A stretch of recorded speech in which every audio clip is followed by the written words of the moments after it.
hello, hello, hello. Hey sheep, I am good. How are you? We reached we reached 100 our 100 plus goal. So that's what we're celebrating, human. I'm really good. I'm really happy. Just so grateful that we've achieved this. Hey, Love Purples, gang gang. So,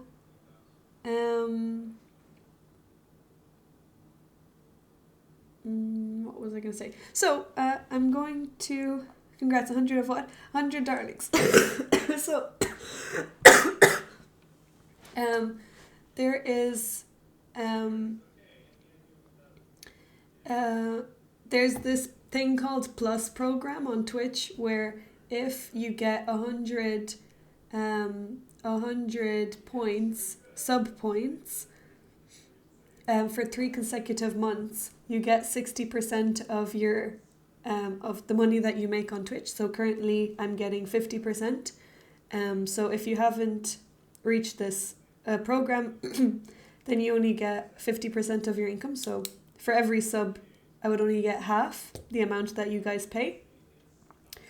But if you get 100 sub points, so one sub is 1 point, tier 1, and tier 3 is 6 points, tier 2 is 2 points. If you get 100 for 3 consecutive months, then you'll get 60%. So for this month, we've reached it for the first time ever. We've reached 100. So next month we need to reach 100, and the month after that we need to reach 100. And then I'll be able to get a higher income from Twitch. So I'll make more of your subs. And we did it this month, and I'm so grateful. Thanks to everyone. Thank you so much to everyone who supported. So that's what we're celebrating tonight. How are you doing? How was your day?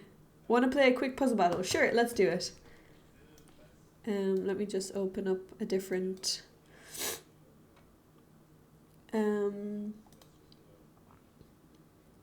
This should be... Sheep! Thank you so much for gifting 5 subs. I really appreciate it. Thank you so much. Thank you so much. I really, really appreciate it. So,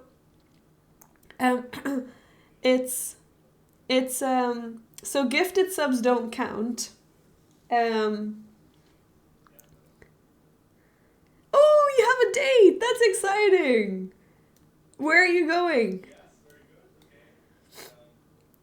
Thank you so much. I really, really appreciate it.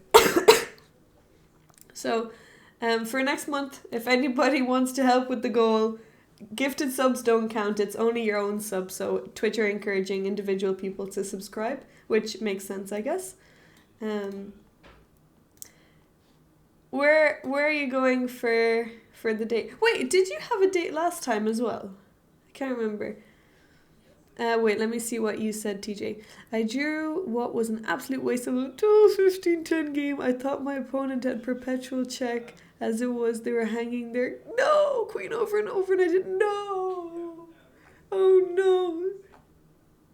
Oh no. I assume it wouldn't count anyway since this is September. We're going to get sushi. Ah, you're going to get sushi. That's my favorite food. Still, yes, of course, they still help. They're always helpful to supporting the stream. I'm really grateful for everything. Mainly your time is the thing that I'm most grateful for, because that's the only resource that we have that is limited. You did have a date last time, different girl tonight, but I have a good feeling. Ooh, okay. So last time it wasn't so good, or she wasn't free. Thank you so much. I blow dried it yesterday, and I actually prefer it the second day. And I really like how the color has settled. What movie are you going to see? Are you going to see the new Joker? I'm going to the new Joker on Wednesday. I'm excited to see the Joker. Although I'm not so much... I really don't like the musical part of like these kinds of serious movies. But Um, yeah.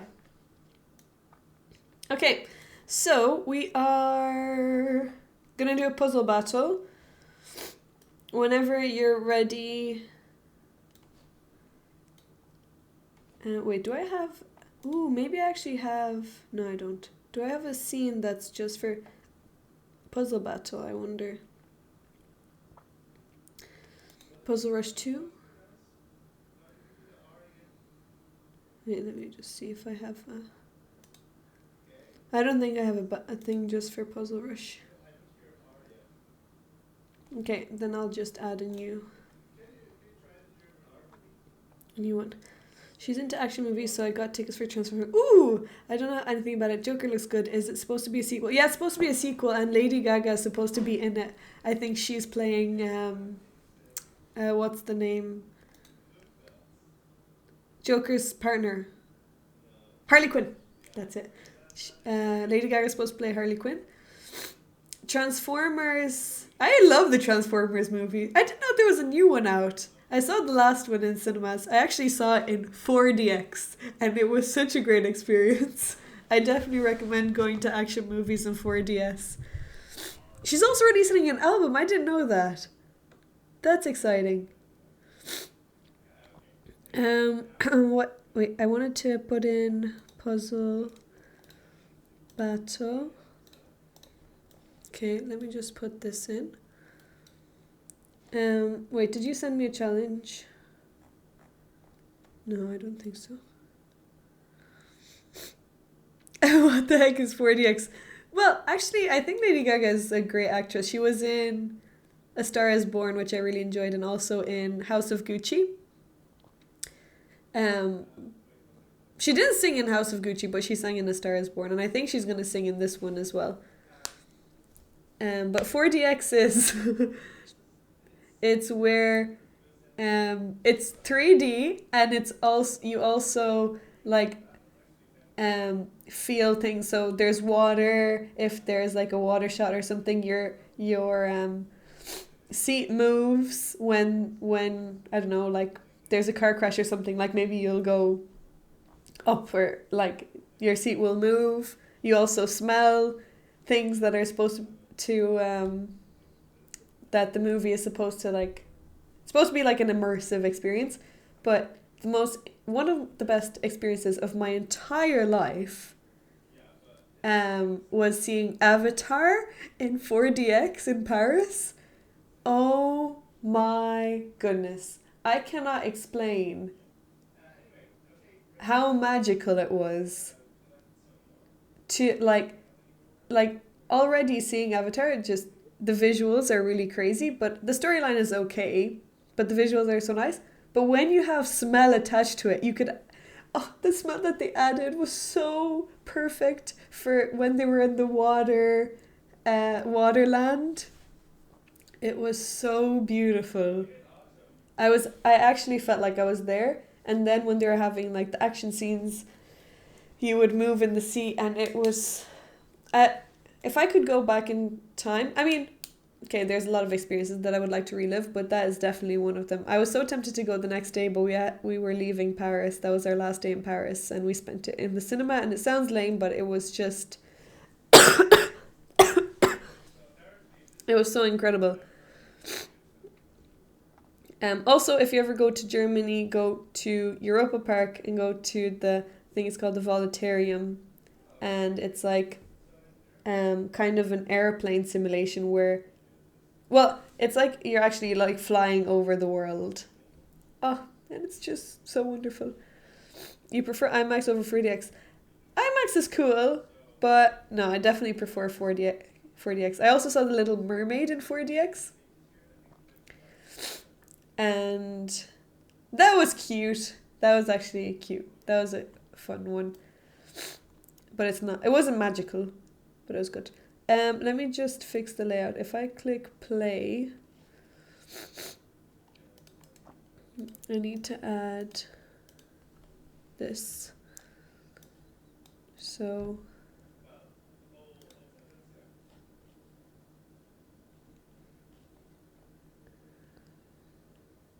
and Let me just make myself bigger.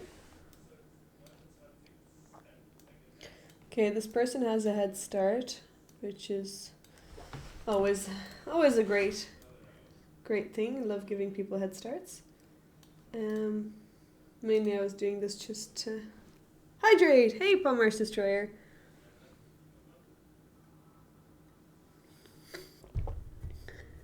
Gang. I haven't seen you in such a long time. How have you been? Wait, let me see where is here. Okay, let me just add this over here. This person's probably so happy to get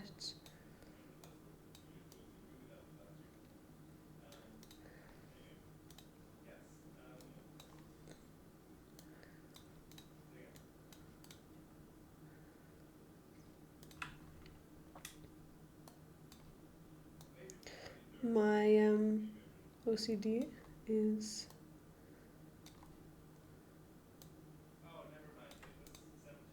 creeping in. Okay, this looks good, doesn't it?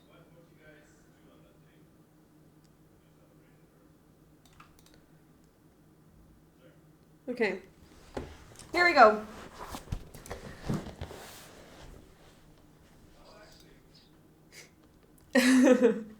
Do you think?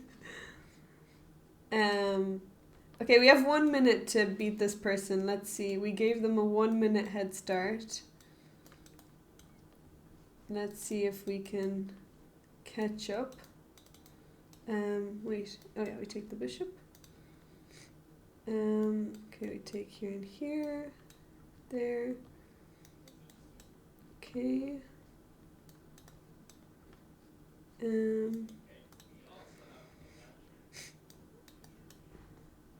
No! Damn.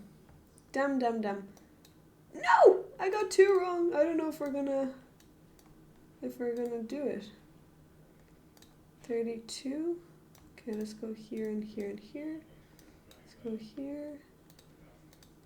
Okay. Damn, I actually don't know the ting.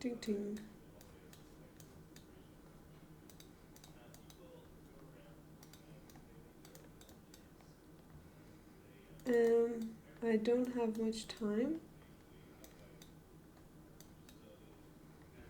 Damn, I think this is where I'm gonna be stumped. Okay, we did good progress. We had good progress there.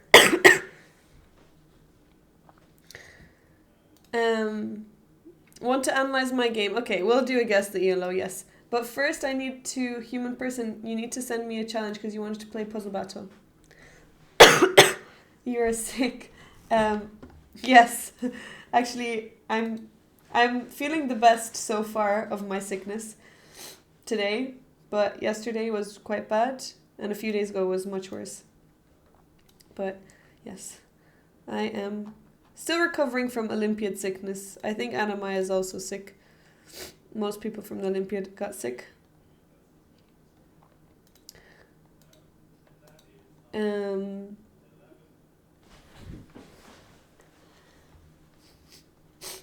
But I'm better-ish. Wait, is human person still here? No. Okay, human person, you've lost your redemption. Does anyone else want to play Puzzle Battle?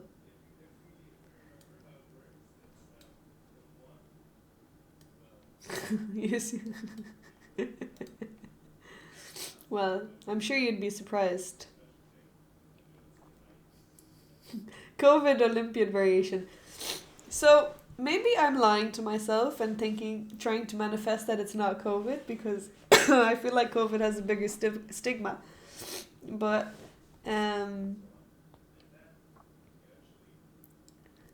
I think that it's not COVID. Well, it's a bacterial infection. I thought you might have taken a test. No, I haven't. I haven't taken a test.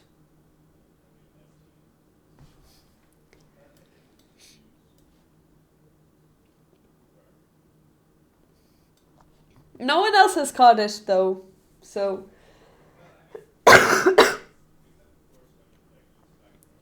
um, all my roommates have been seeing me and stuff, and they're fine. So it mustn't be contagious.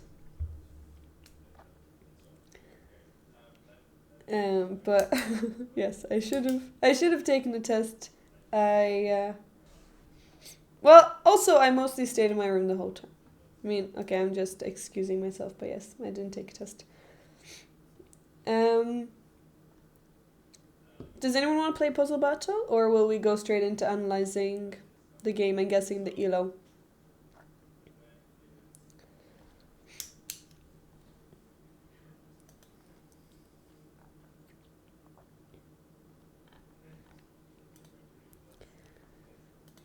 Okay, I'll just play against a random person. Wait, let me just try and get my puzzle rating up a bit.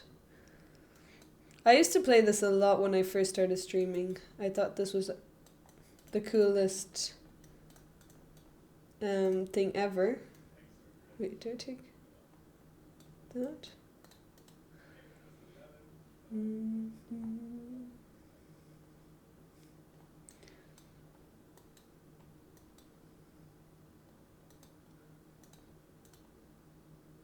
And go here.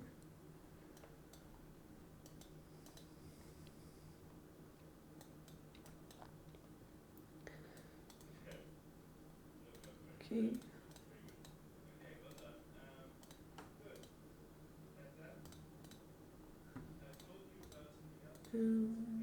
No! Oh!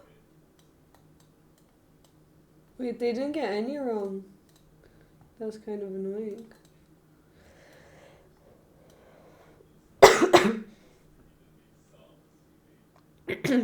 And now you are jaded, you are a puzzle war veteran now. Wait, you used to grind Puzzle Battle? No way. Isn't that kind of... Well, I guess maybe it's more fun than doing Puzzle Rush. I don't know why I stopped liking Puzzle Battle so much. Guess, yeah, I just maybe don't... Unless I'm playing... Oh, sugar, I have no time. Wait, sorry, not that I have no time. They've completely surpassed me. What's this? And they didn't get any wrong. That's really annoying. What?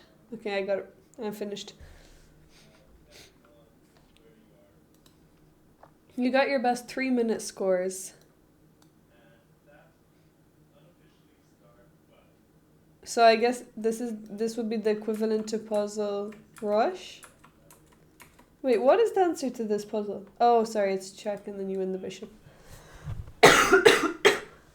Okay, so send. Yes, of course, Lamprocles. I would love to. I would love to. Oh, sorry. Okay. Did I cancel? Yeah, I cancelled. Okay. Will I send you a challenge or will you send me a challenge?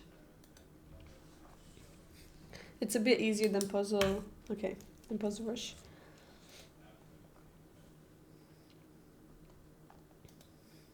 Okay, you sent me one. So a lot of the times, like, I can't see the. Where do I see the notifications?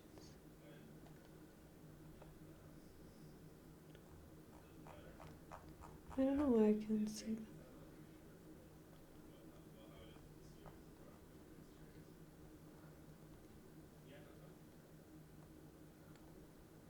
Okay, I think I'm gonna send you one because I don't see. Where is it supposed to go? It's not in here. Okay, I'm just gonna send you one. Oh, wait. Oh, got it. Got it. Best of luck.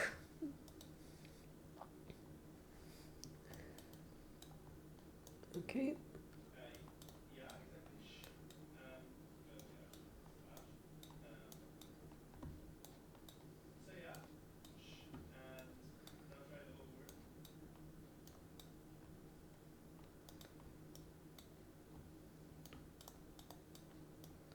Ooh, that. I said that was a close one, and then did the same mistake.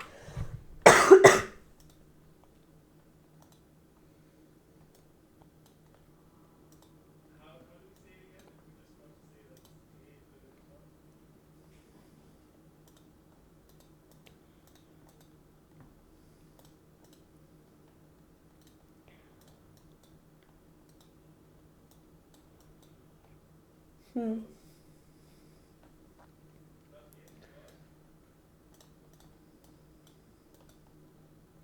Check. Oh!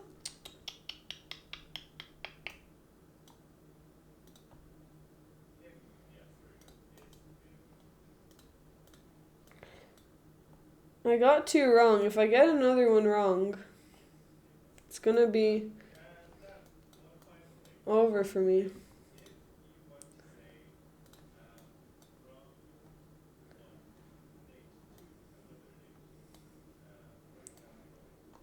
Wait, if I go there, then there. Okay. I think slow and steady wins the race. There, and then I can go there.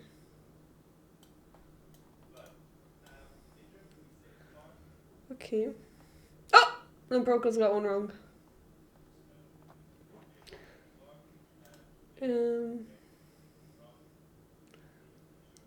Wait. If I go there, check. And if they go there,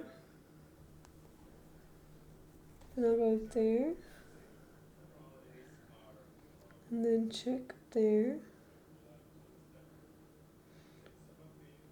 Wait a second. Actually,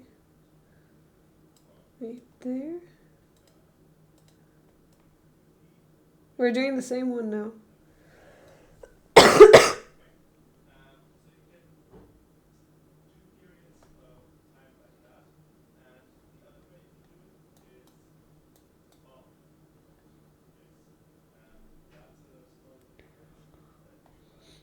Oh, okay, that's a nice one.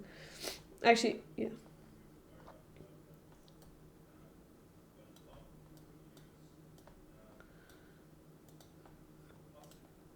That broke us! Well done, Lamprocus. You beat me. That's good. I spent 30 seconds because I was panicking. I didn't want to get it wrong. I'd really like there to be a themed puzzle / streak. Oh, that would actually be... That would be nice. I wonder, can I bring that suggestion up? Okay, so... Anyone else want to play puzzle? Puzzle battle? Or will we go ahead with the analysis?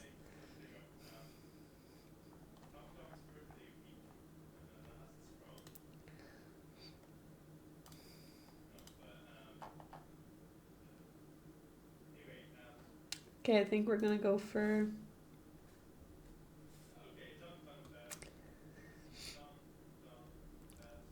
I think we're gonna go for...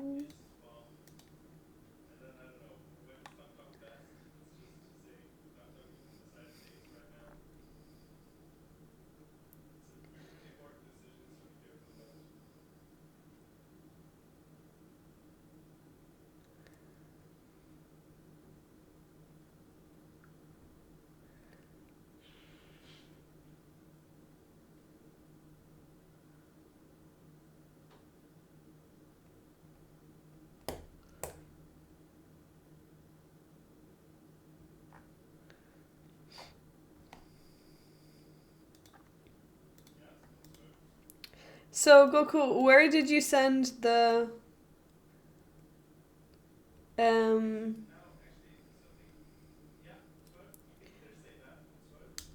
the game?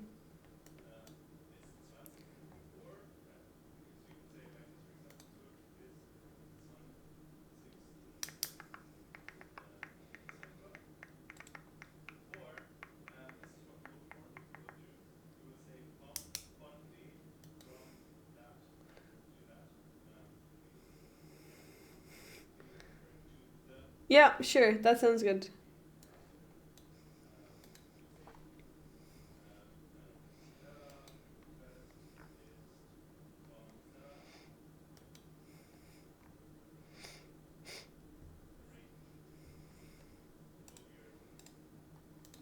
Okay, let's see.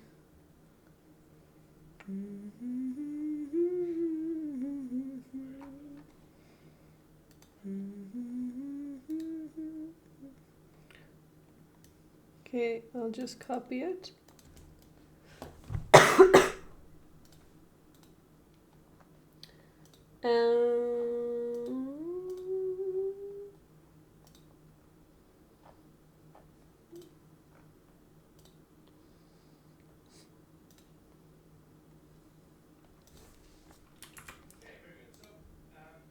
Okay, here we go. Let's see what Gokul has done for us. Will this be a 30-minute analysis? Well, I'll do my best to spend lots of time, an adequate amount of time on it.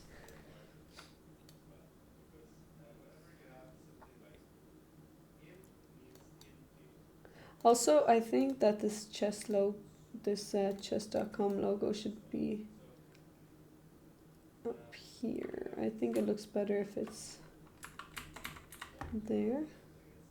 Hello, Strobex!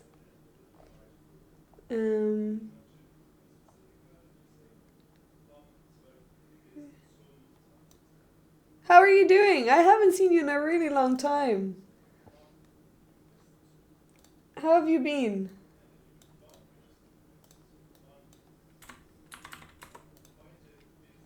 Okay, there, that looks good. That looks more branded. Or should it be in the corner? Wait, let me just try something. Sorry, I'm just gonna try one more thing.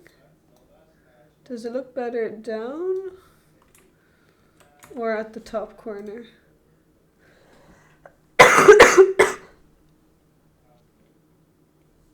Okay, that's a really important question. Is it better down in the corner or up in the corner?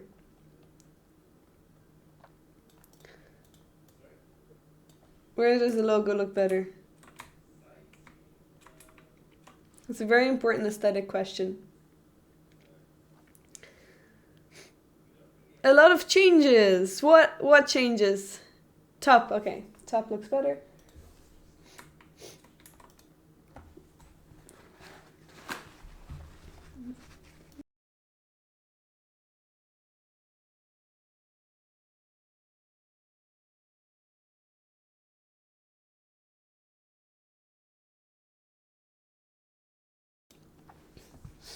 Sorry, just had to blow my nose.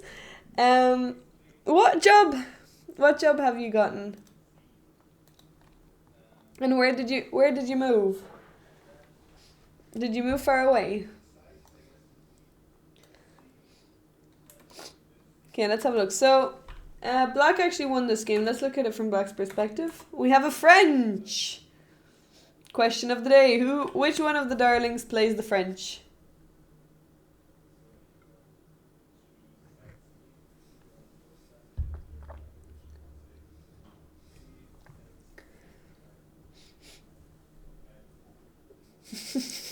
This question was already given today.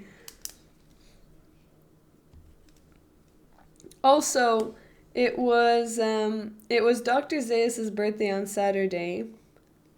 So I'm saying this to you guys now. Dr. Zeus isn't here. That's how you know it's not my game yet. That's true. So if you're listening, listen very carefully. It was Dr. Zeus's birthday, who is a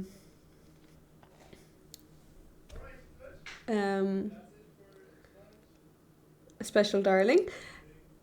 Well, all of you are special darlings, but we want to make everyone's birthday special. And I knew it was his birthday on Saturday, but it slipped my mind and I forgot to wish him a happy birthday. So if you guys see Dr. Zeus, if he comes into the chat, we're going to wish him a happy birthday. And you guys can say to him, I will say it as well. In case I forget. I'm just telling you guys But he was even in the stream on Saturday, and he was trying to subscribe tier 3 and it wasn't working, and he didn't say anything. I mean, you shouldn't. I guess it's our responsibility to know when people's birthdays are, but if you do see him, we've got to wish him a happy birthday, because we've got to make people feel special. And it's a very special day. So, we're 2 days late. Hopefully he comes in tonight. If not, then tomorrow. You work in emergency management and I moved about 350 kilometers away. Is that 350 kilometers? Can't really tell. My spatial awareness isn't the best. Is that very far or not that far? Is it very far? Okay, so bishop b4 was played. I'm not too familiar with the French. Any French players know if this is... Okay, this is the main move. Just opened up the openings book. So far... You generally don't even notice. 4-hour drive. Okay, that's better description. Miles, I'm even worse at. Kilometers... You have me at 800 meters. I know what 800 meters is. It's a full, run of a track. So, that's how I think. In either 100 meters, I know is a sprint. 200 meters is a 2 sprints, I guess. And then 800 meters is a track. 1 kilometer already, in my head, I think 1 kilometer is 200 meters, is a full track and a sprint. So, miles, kilometers, but once it goes too far after that, once I lose the 800 meter, divider, or it gets too much, then it goes away. Hello, 17! Gang, very small. So what about 10,000 meters? Yeah, then I would have to think, so 8,000 would be 10 laps. So if 8,000 are 10 laps, wow, that's too much.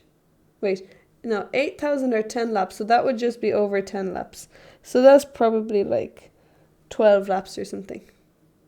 Wait, a lap is 400. Okay, 2 laps then. 2 laps. Maybe I remembered it wrong. I guess I remembered that 800 meters, maybe you're definitely right, but okay, wow, then my whole thing is out the window. Oh, actually that makes sense. 17! Thank you so much for the tier 3 for 3 months in advance. You're, Thank you. You're helping us for next month's. You got that discount. Last day of discount, everyone. We need to get 100 in the next 2 months. Thank you so much, 17. I really appreciate it. This winner were French. Oh, is it win? Oh, it is. Well done, TJ. Well done for your opening knowledge. I didn't know that. Detox. Someone's making good food. Maybe someone's making pizza. Damn, I wanted to make pizza as well. I didn't make food after my lesson, so I said I would do it after the stream. I'm gonna make pizza after the stream. Or maybe I'll have pizza during the stream. It smells really good. I'm getting hungry. It would be a sprint. It would in spirit brought us to 117. Reading now. Oh yes, we have to read now. Okay, after this we will read your project.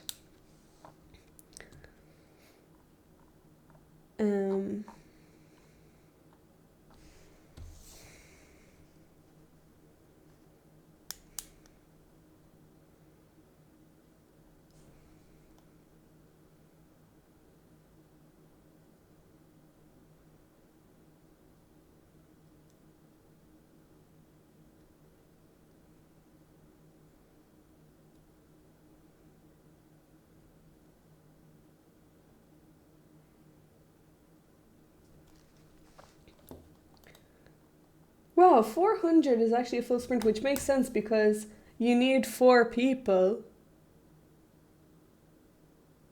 Wait, that's weird.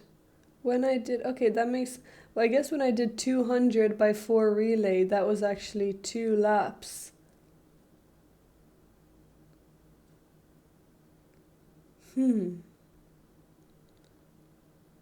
That makes sense. So 4 by 100 meter relay.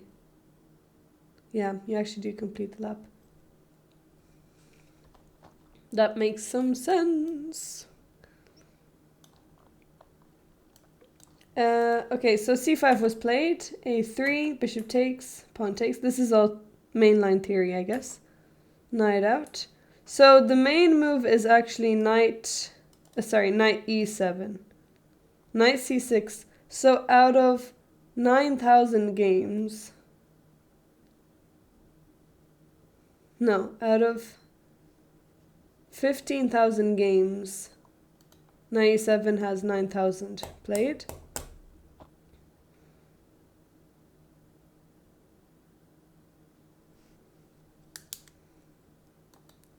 So knight c6 has only 781. Recap, I need to do recap. This is a game that Goku has sent, but thanks for reminding me, Owen. I will do recap after this, and then I will do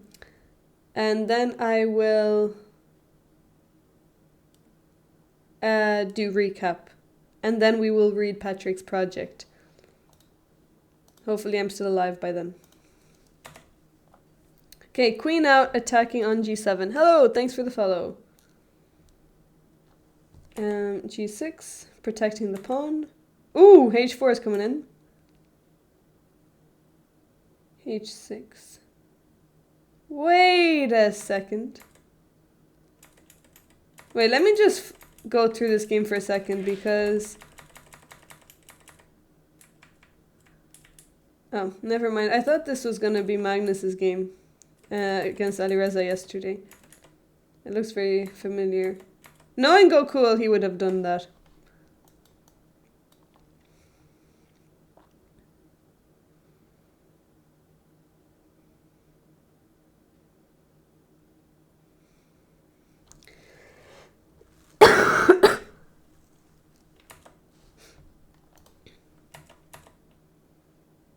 Okay.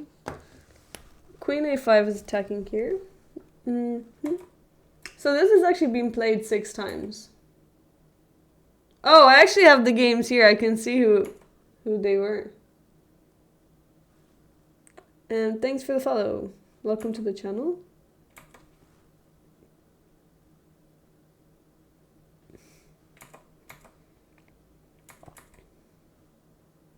Close that up. I have the opening explorer. So now we're only one game has been played here. I didn't see who it was.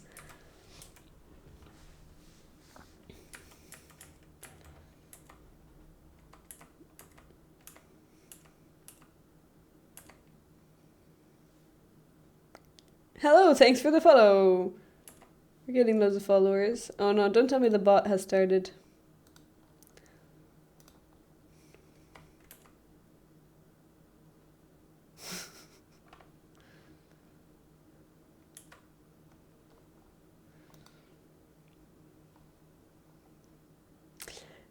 Thanks, Trovex, for playing the trollolololol.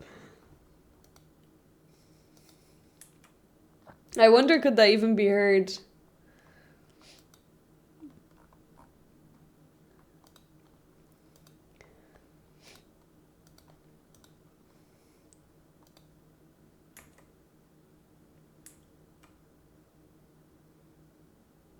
Sorry, I am all over the place with this analysis. Guinness hat. Okay. I'm really not doing very good with this. So, let's just back up a second to look over this game, what happened. Okay, so far this all makes sense. I mean, the bishop was traded for the knight. It had to trade, I guess, because it goes there. Looks a bit awkward over there, doesn't it? Does it? I guess is the purpose... How's this been played? Oh, this is B4 is actually the best move. Wait. This is a blunder. Sorry, white doesn't take back. Oh, white doesn't take back. White actually goes knight b5. And then knight here. Okay. And if bishop here, then a takes b4. Okay, and this is a very awkward position for black. So this is why you have to take the knight. So bishop takes, pawn takes, knight out. Okay, so far this makes sense. g6 to protect the pawn. And now this pawn is coming in h4, h5. So black played h6 so that when h5 comes you play g5. Okay, makes sense. h5, g5, okay. Now f4, so they're threatening to take a pawn. Okay. Also this pawn is hanging, I guess. Okay, queen a5 counterattack. Bishop out. Oh, okay. f5, another counterattack. So now if they take, you take with the knight and attack the queen. Okay, so they didn't want to take en passant. You lose the central pawn and you help development. And then you can also play probably g4 and you don't have any problems maybe anymore on the king side. So if this... I guess you can go here as well and then take that. Okay, so queen moved. g4, okay. So that you don't lose the pawn anymore. Okay, now these pawns are very weak. So even though black is a pawn down, it's fine. These pawns are weak. Okay, bishop out. Oh, sorry, the queen was also attacking here. I actually didn't see that. Okay, knight out. So we're trying to guess the elo of these players. Okay, white is offering a queen trade. White has the bishop pair. And also this queen was doing nothing over here. But I'm curious, why did the queen go here and not here if they wanted to trade? I guess you want to connect your rooks like this. This is what happened in the game and you want to connect your rooks. I guess it makes some sense. You don't want to castle? I mean, I'm not sure. Do you really not want to castle? I guess you want to keep your rook here to protect this pawn and then this rook is useful on the queen side. So I guess it makes some sense. Okay, bishop out.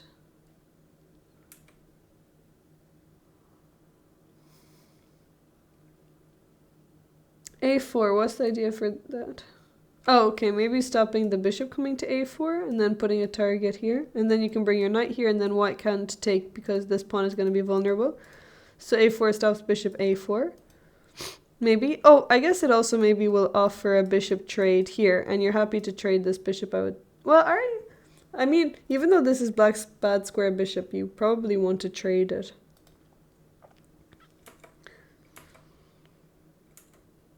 Okay, bring the rook. Okay, b6. Okay, just rerouting the bishop.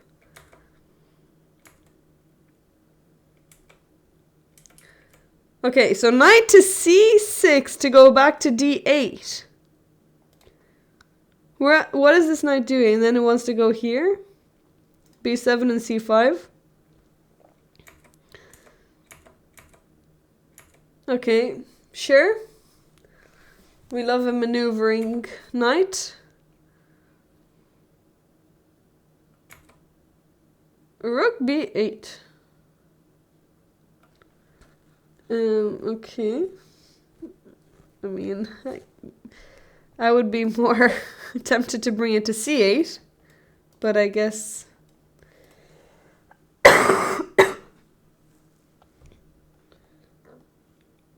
I'm kind of,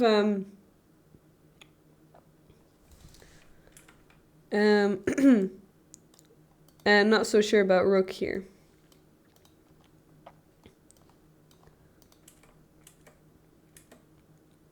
Okay, knight here makes sense. Now you play rook c8, sure. Because rook b8 isn't useful anymore, but it was very useful before. b5 might open up after knight c4. Oh, knight c4 and then a5. Okay, sure.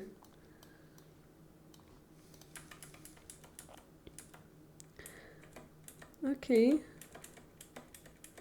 So now you took rook c8, I guess protecting the pawn. Or maybe stopping knight here. Okay, closing up the b file. Sorry, not closing up the file, but like not trading, not opening up files. Discovery attacks coming.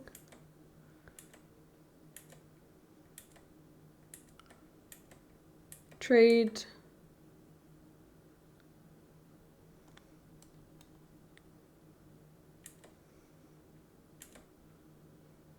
Oh. Okay, so I guess you want to open up this file.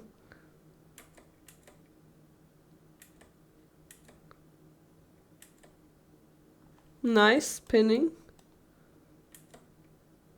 Okay, now this bishop is attacked. So if you take, you have to be careful because you're not gonna have enough time, you're actually gonna lose a piece. So it doesn't work to take the bishop. So you have to move your bishop.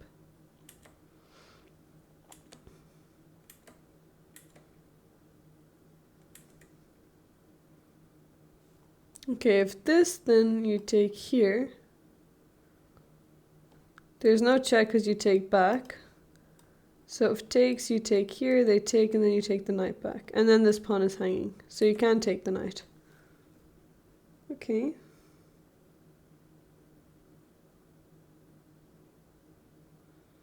Very credulous. Okay, so the pawn is attacked. But this pawn is also threatened. So you just take. Maybe bishop, yeah. Okay, king back. Now, okay, no draw. Now you want to reroute the knight in here. So white takes it. Now let's see what this king has to do.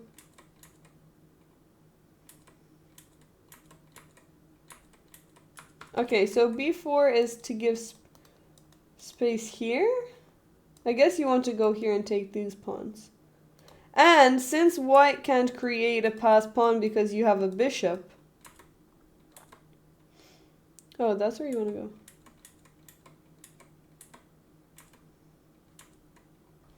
Oh, sugar! Okay, now there's two pawns that the bishop has to cover.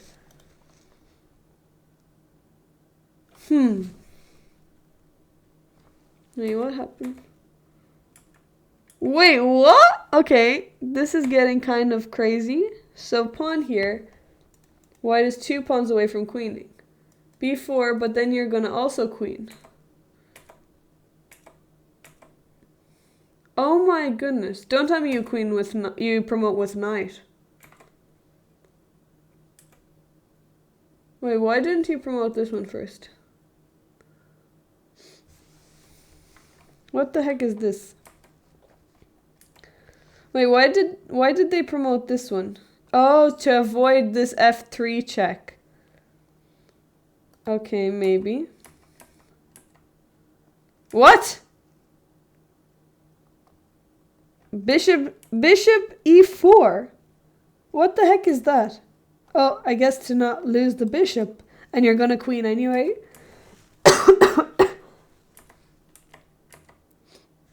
Sure.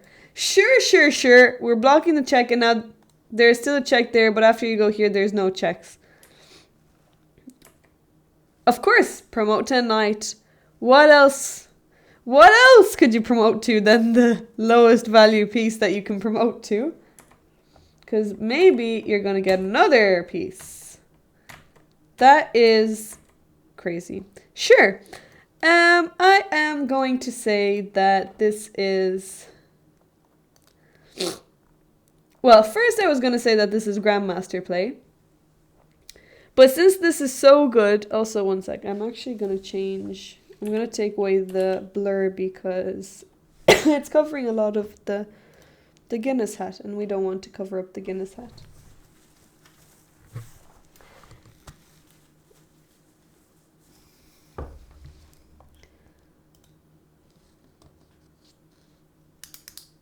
I like how you stopped analyzing in the way you did TJ and Waters games. I mean, this is past my expertise. Like, especially since you're the one sending it. Goku sending me something is not something that I have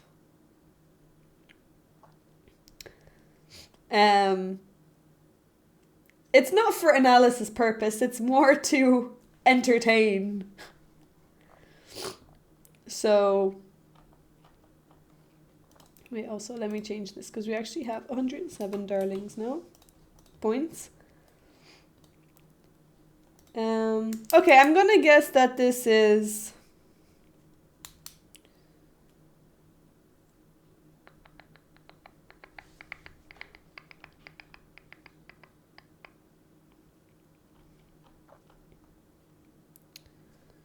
I was gonna guess Grandmasters, but since it's really good, then maybe...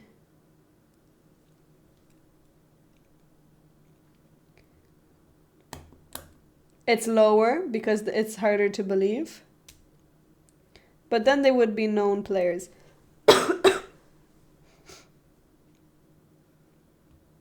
Well, 17 said Leela versus Stockfish. Which has given me...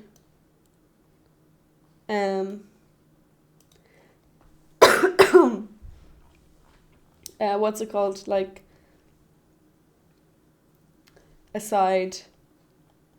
So, let's go with... Yeah, let's go with... Let's go with... Wait, can you just tell me, was this classical or was this online? Was it, sorry, first was it over the board or was it online? Over the board rapid. Okay, over the board rapid. So it's not Stockfish Leela.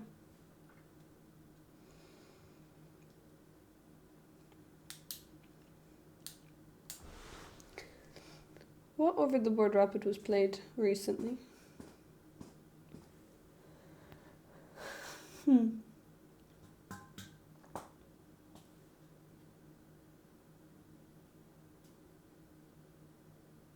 17, you can't be spoiling me like that.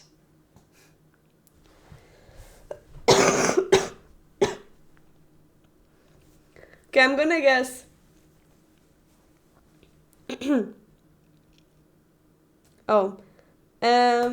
I'm gonna guess.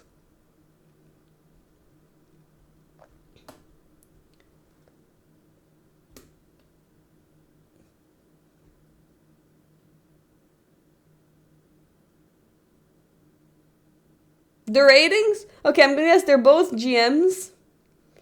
I'm gonna guess Mamediaro versus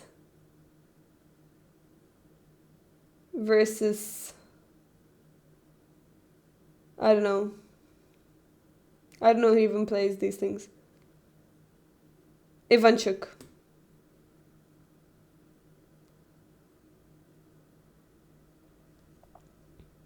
Oh, 17. Okay, I'm gonna guess Mamediaro versus... Well, I don't think Ivanchuk was playing. Okay, I'm gonna guess Mamediaro versus Carlson. Okay, what is it? Let's see who was playing. Oh, Carlson wasn't playing. How is that close? Magnus against Anand.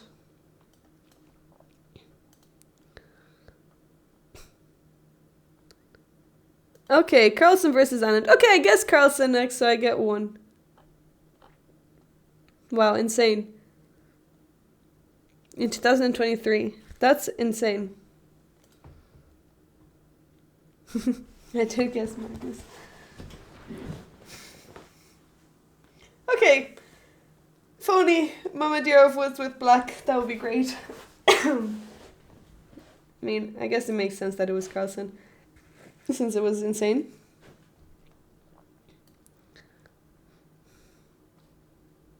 Okay. Okay, so now I'm going to do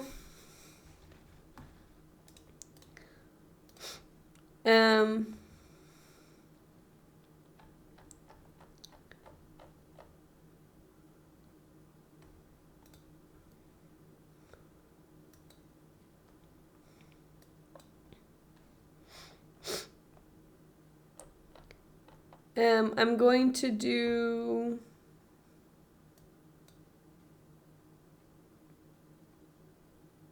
Oh, Mamadyrov will be playing this year. That sounds wonderful. I didn't get a picture with Mamadyrov, but I have a fake picture. Wait, let me see if I can show you guys the fake picture. 1 sec, I'll be right back.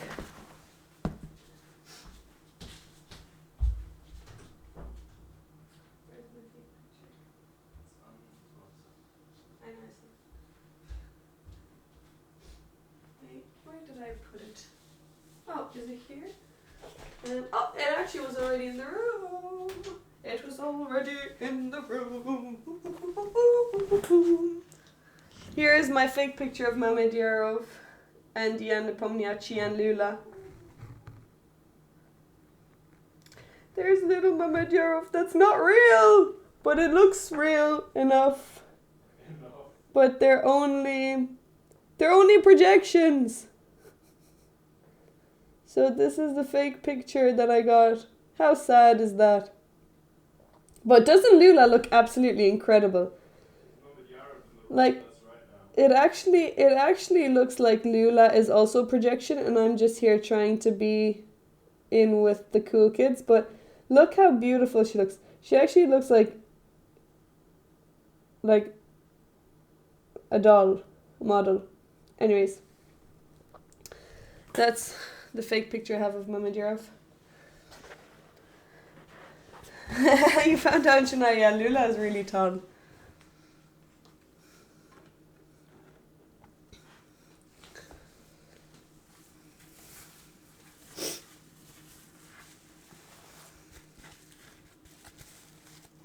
Okay, so I'm gonna do a recap now.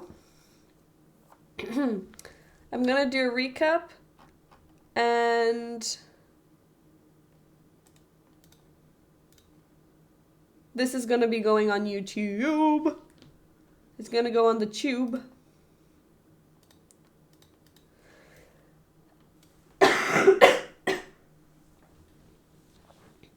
So I'm gonna temporarily remove the Guinness hat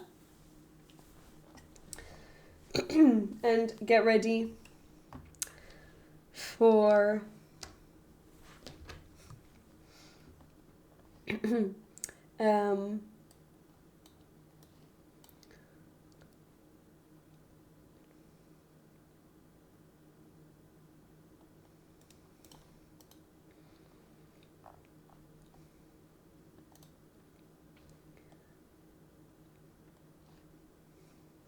this is a really annoying game that I'm gonna recap right now.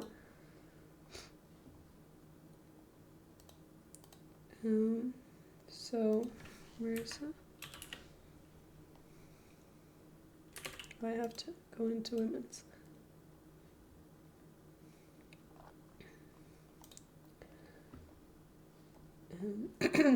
Let me just copy this.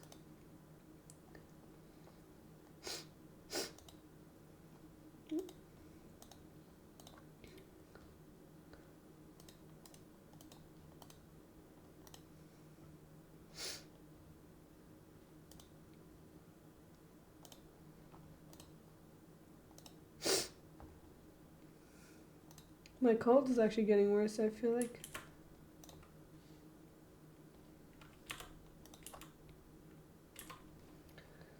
Okay, here we go.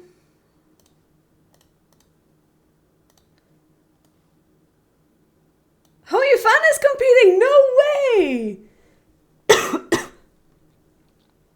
That's amazing. What can you ask?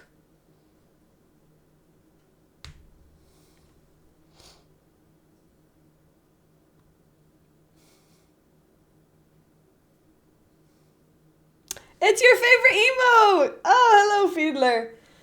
My nail varnish is also really bad, so this one I peeled off, and the rest of them I wanted to peel off, but they're not peeling off as easily, so yeah.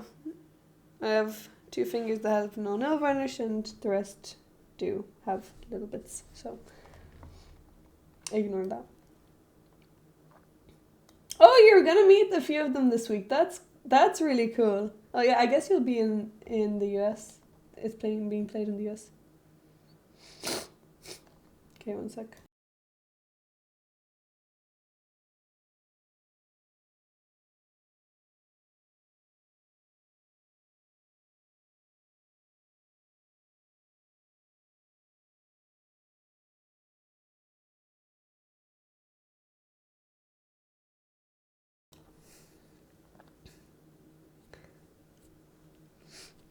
You still have Mersey without sleeves. Mersey without sleeves would be too sick. I'm sick right now, so I can't get more sick. It's also kind of cold in Germany. Anyways, I'm gonna be doing a recap right now.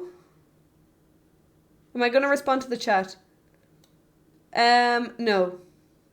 Wait, should I respond to the chat? Is it bad if I don't? Do people usually respond to the chat in recaps situations? I think this was round 10, was it?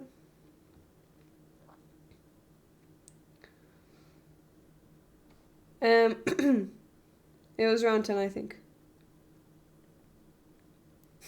Tübingen is warmer than Limerick. Is it cold in Limerick? Okay, so this is round 11. Oh, thank you for the follow.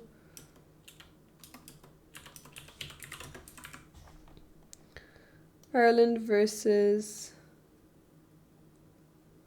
Damn, who was this? Oh, wait.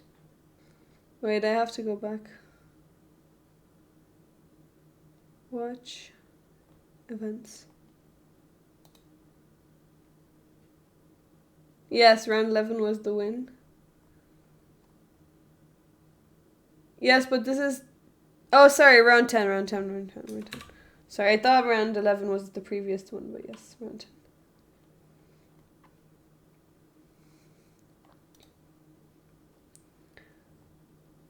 You're right.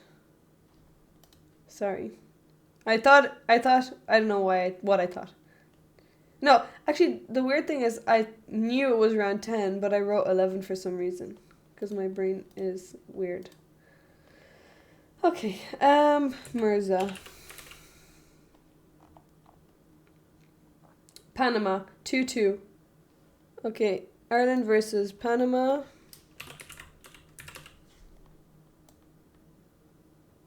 2-2.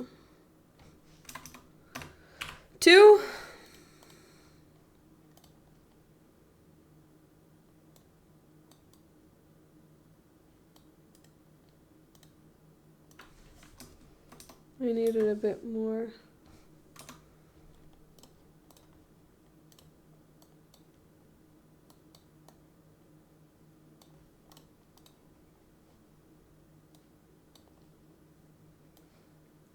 Okay.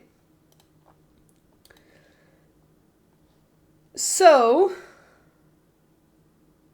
yes, I will be making more YouTube videos.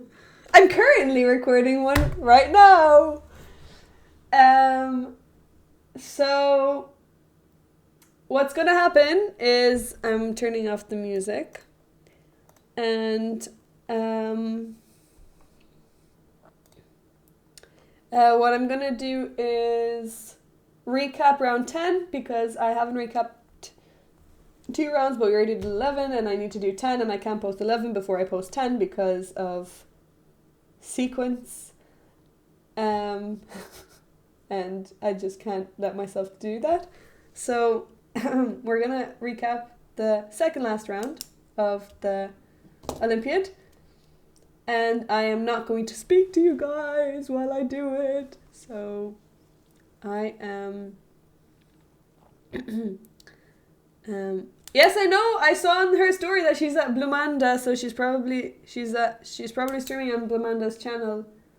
Well, I would guess that she is because she's at her house, I think. I really hope I do not cough like this in the YouTube video. But they're playing Who Wants to Be a Millionaire. That's fun. Maybe we can actually go to their house at some point because we're also in Germany. So I'm going to be filming a recap. I won't be talking too much. It will probably last maybe... Sorry, I'm not going to be replying. But I will reply to everything after. If you guys ask some questions, I might not reply not reply like mentioning you guys, but answer it, without saying that it's a question, but just answer it. And then we can get back to not ignoring the darlings. Okay, so if you come with me to I can visit them, but I don't think Katarina lives in Berlin though. Oh, please, I need to go to Berlin again. Okay, I actually would love to live in Berlin. So we're gonna start. I'm not gonna read the chat because it's gonna be sorry, I'm not gonna read the chat. Oh yeah, but if you have a burning question that you want to ask, go ahead. Okay. Wait, I need to start. Don't make me laugh.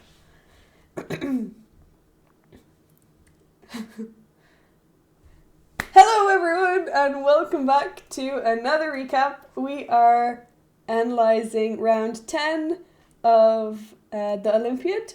I was playing against Yaleika from Panama, who was 1832, and Ireland drew the match 2-2. I think we were actually higher rated, if I remember correctly, and maybe we weren't too happy about the draw. I was definitely not happy about my draw. So a little bit of background. I was preparing. Actually, she didn't have many games, and actually I was preparing to play the Benko Gambit because she usually played c4. She's never played knight f3 and g3.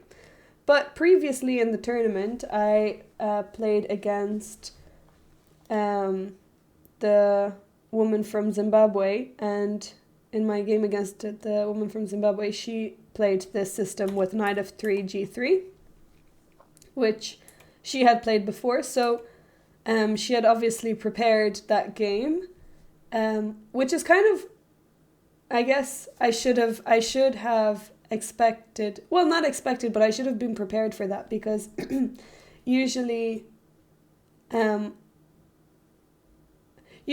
don't think that they would directly prepare with a specific game unless they play that line. So if she already played g3, then of course I would look at that game, but I would think that it's much harder to just prepare a whole new opening because I could also play something else. It's not guaranteed that I'll play the same thing. But I think we went into something similar and then things changed a bit. So it's not the exact same game, but the first few moves I think are very similar. So I was preparing against... I was preparing to play a Benko Gambit, but it didn't work out. So because she played something different. So we have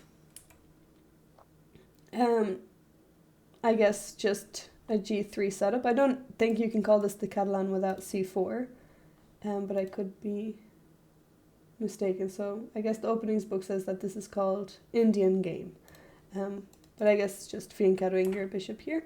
So c5, if she takes, then I can just win the pawn back by playing queen a5 and queen takes c5. So she didn't take.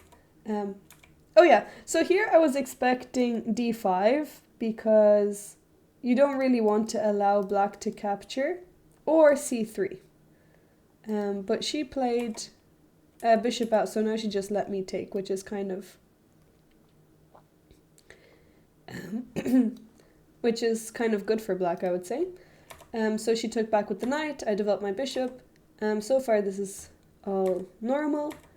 c4, and now I played knight c6. So I guess I have to decide here where my pieces are gonna go, and I'm gonna struggle to develop this bishop here because the light square bishop is directly attacking b7. So maybe I can play a6 and queen c7 and develop it that way, and then I'm protecting the pawn. I guess a6 would be because of knight b5. So I don't play queen c7, allowing knight b5 maybe. But actually here I can also play d5 and just have completely symmetrical position. I was really frustrated about this game because you'll see she just played for a draw the whole game, even though she was better later on. And there was not much that I could do. So I played knight c6. So she actually took the knight quite quickly here.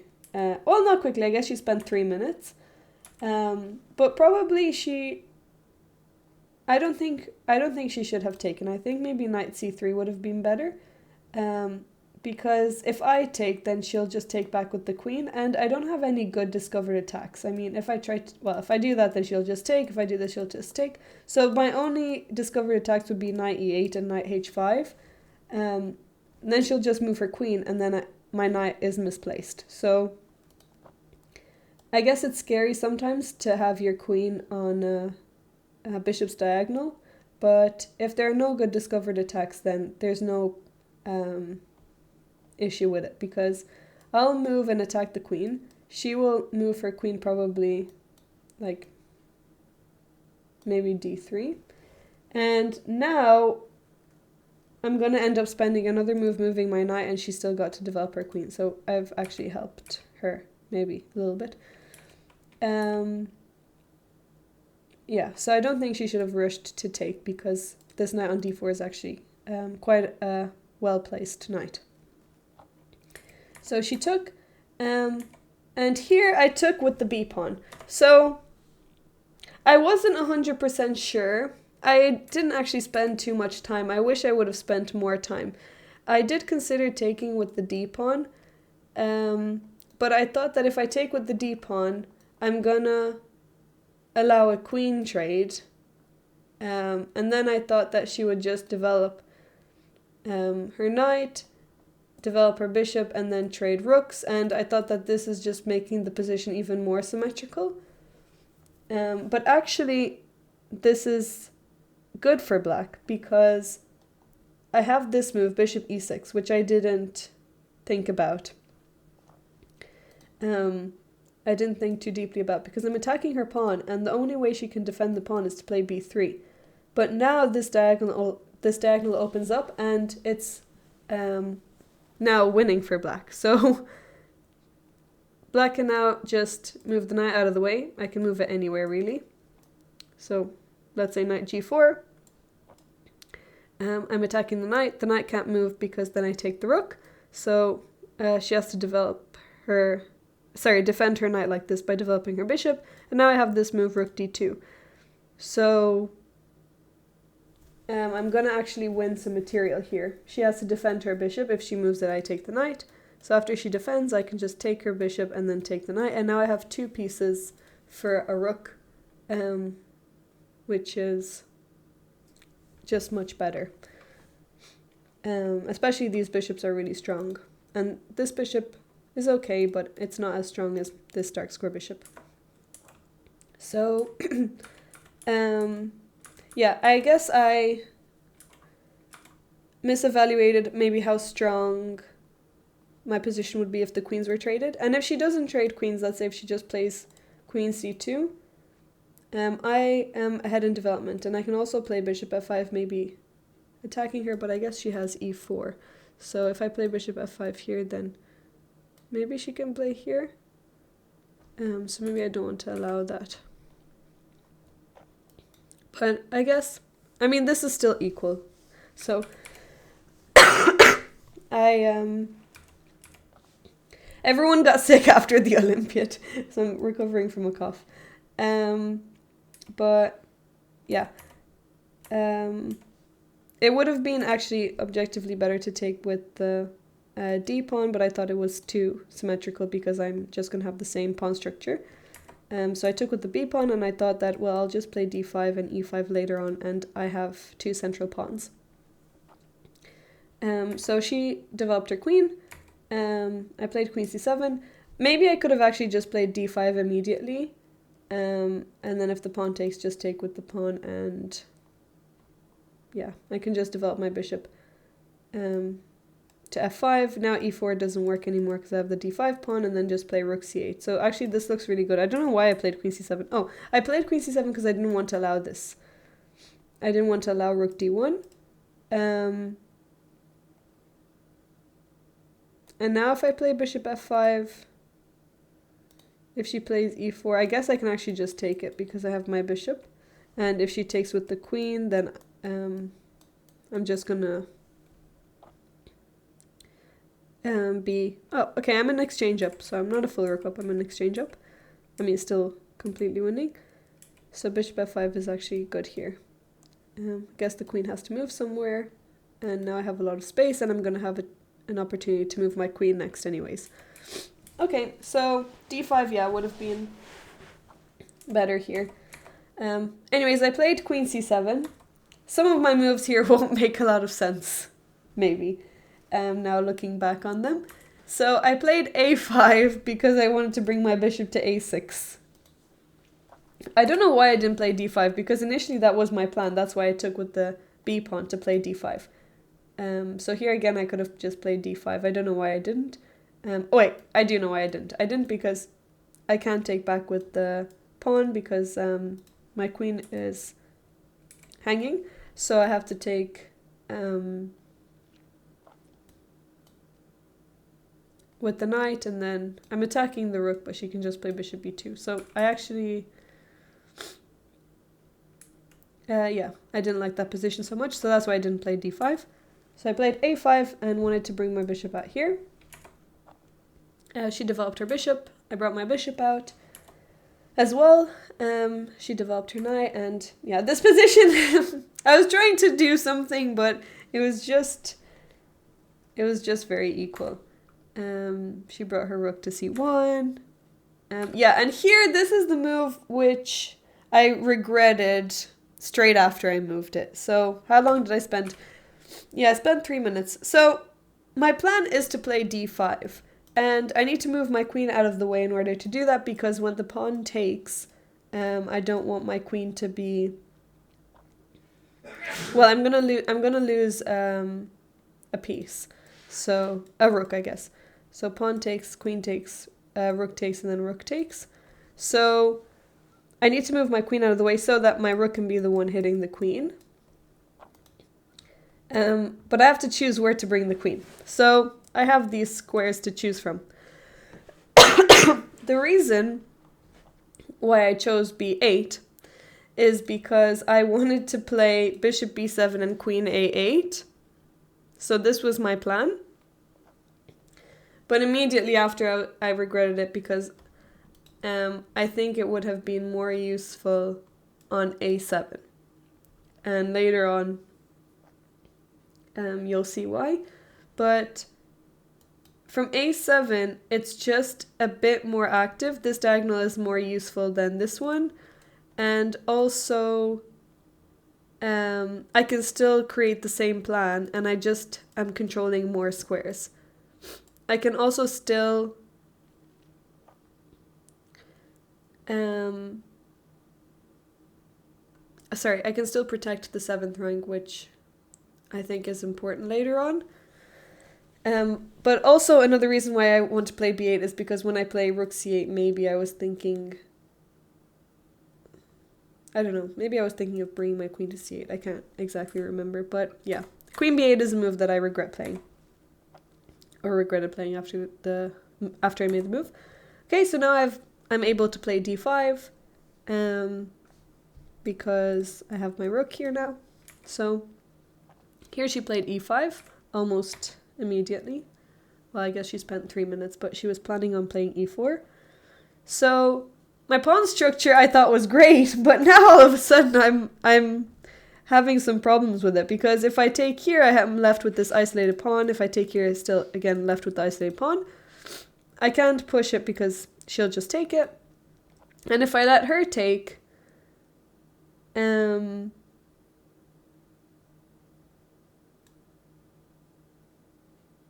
guess I can. Oh, sorry. If I let her take, she's also threatening to take on e7. So I played e6 to protect my pawn. And now she played queen b1. So she doesn't want her queen on this file. I played my rook to d8, just bringing my rook from f8 onto a better file. So she took my pawn, I took, and now I have to choose what to take back with. So I can take with the pawn or the knight. If I take with the pawn, I thought that now I'll just have this isolated pawn, even though it's a passed pawn. I thought that it's more of a target and it's easy for her to have a plan here. She just brings her pieces on the d file, her rook's on the d file. She also has this excellent move, which I was expecting that she was going to play, but she didn't play it. So anyways, I took with the knight because I didn't want the isolated pawn. But again, this position is just equal. Like I can't really do anything. She just traded immediately. She just traded. So, actually here, sorry, she took here, but I was expecting queen a1. And if she would have played queen a1, she's threatening to take my knight. I can't defend my knight, so I have to move my knight to h5 to defend this bishop. And I really didn't like this position. I thought maybe she can take, knight takes, and her queen is just so strong on this diagonal, and my dark squares are quite weak. And maybe this knight can be dangerous somehow if she manages to get it to g4. Yes, she has a few moves here. But I didn't really like that, so I was surprised that she didn't play queen a1. So, anyways, yeah. Actually, I was quite happy she didn't play queen a1, but I was still annoyed that she was trading everything off. So, she gave a check, and then she traded my rook as well. So everything is just coming off, and now she brought her knight in to e4. So I guess my knight is really important here now, because if I move my knight, she's threatening check, and then discovered check, and then maybe queen g7. So it's very uncomfortable. And if I play king f8, then she takes here, so I have to play here, and it's just going to be checkmate. So I have to keep my knight there. So I guess her plan is something like this, to sacrifice maybe. So I brought my queen to c7. I don't want her to play queen c1 and trade another pair of pieces. But she decided to trade the bishop. I didn't even consider this move because I thought it's just strange to want to give up this bishop when it's an amazing bishop, I guess. But it also makes sense if you're just so happy with the draw. So once she played bishop f1, I spent 3 minutes deciding whether I can maybe keep this bishop on, but it's just not good to keep it on because now she can bring the bishop to c4 and then she can offer to trade it for this knight, and then this knight is really strong. So yeah, she took with the king. I was hoping she would take with the rook, but yeah, because then I can play queen c2 and I have a double attack here. Well, I guess she will have to trade and then I get my rook on a great square. But if she takes with the king, now when I play queen c2, she doesn't have to take my queen. So here I thought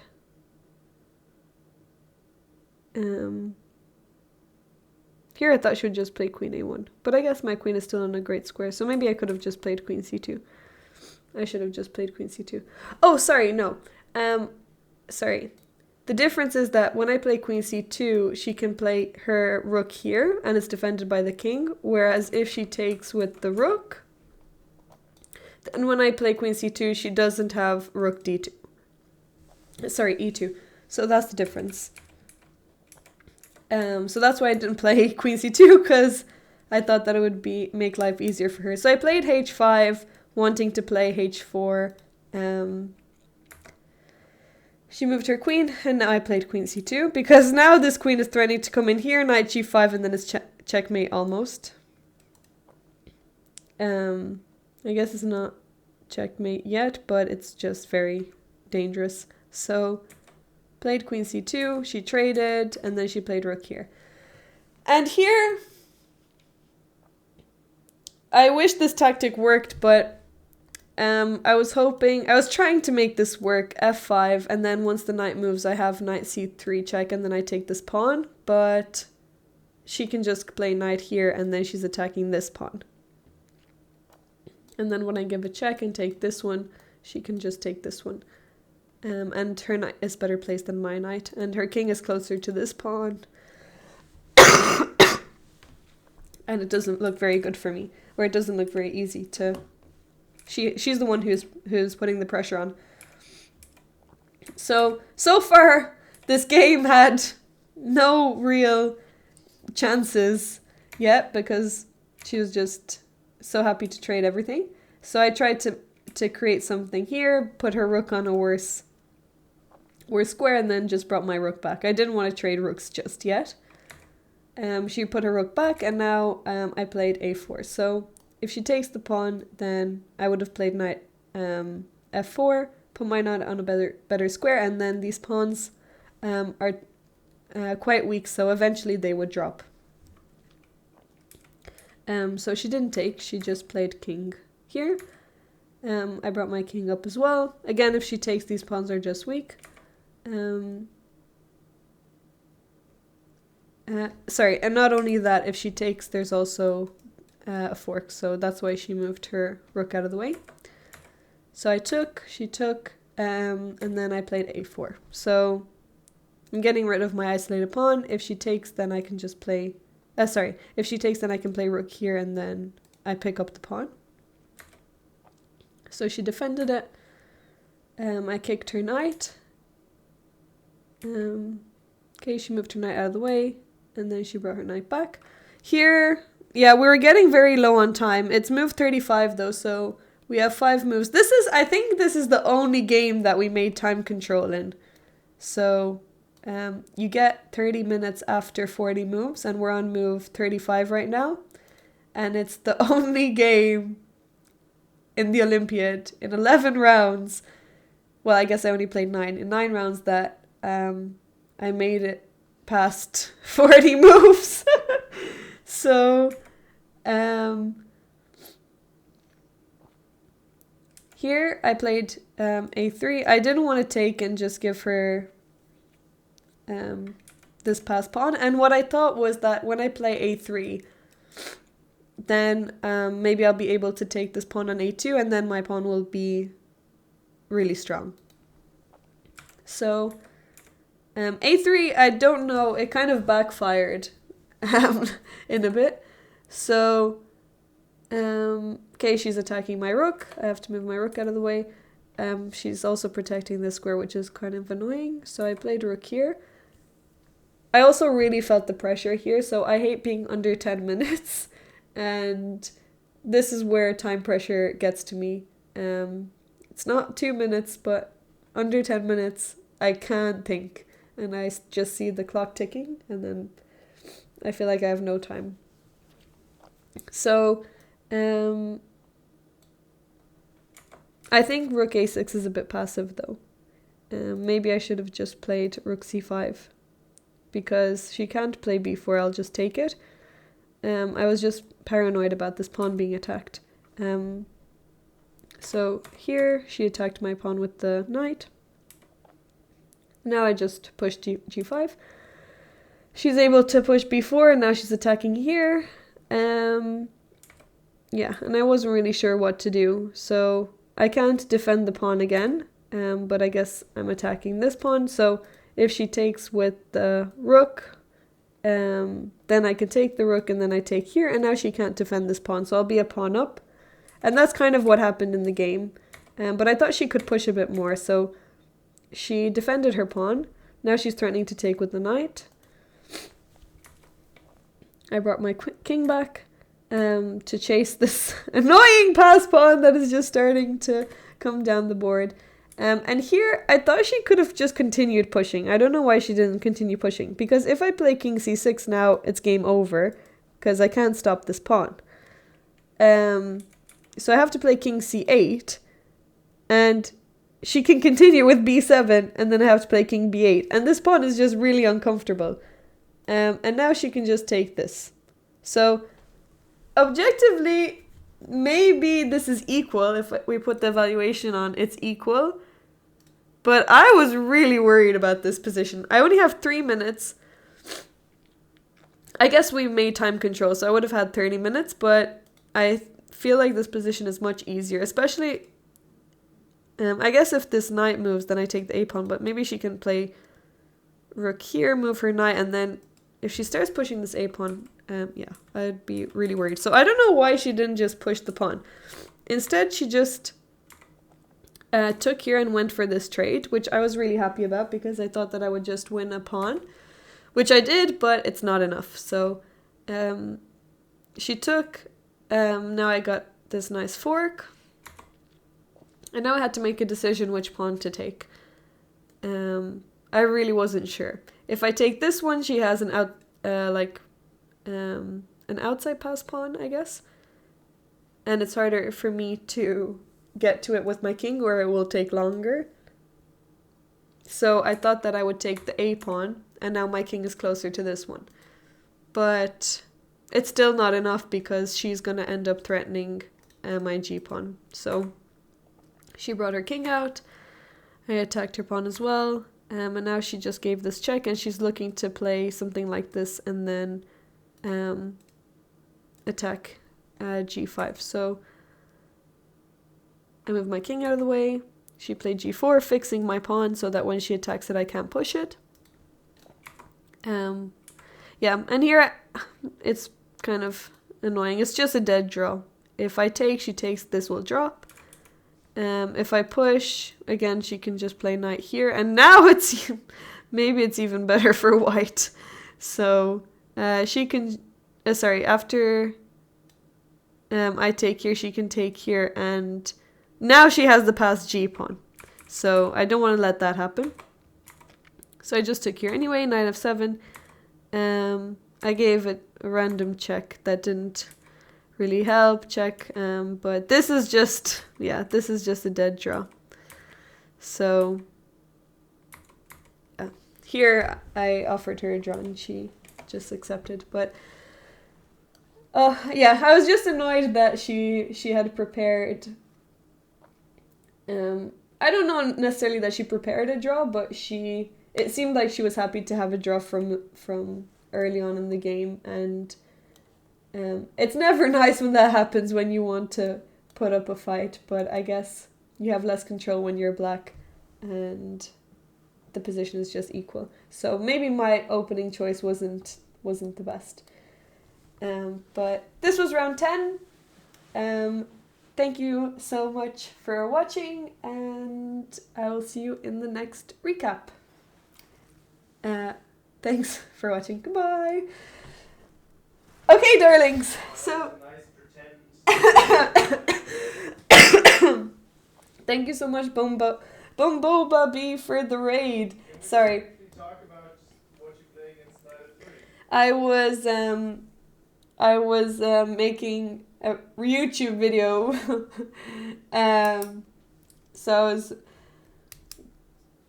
not answering anyone in the chat, but I'm saving time, I guess, by doing it on stream, and you guys get to see it live. How was your stream? I hope you had a great stream. Thank you for the raid. Ever asked her or anyone from their team what her strategy was with playing for a draw? I don't know. I think she just thought that I'm higher rated, so maybe she just felt like she would be happy with a draw.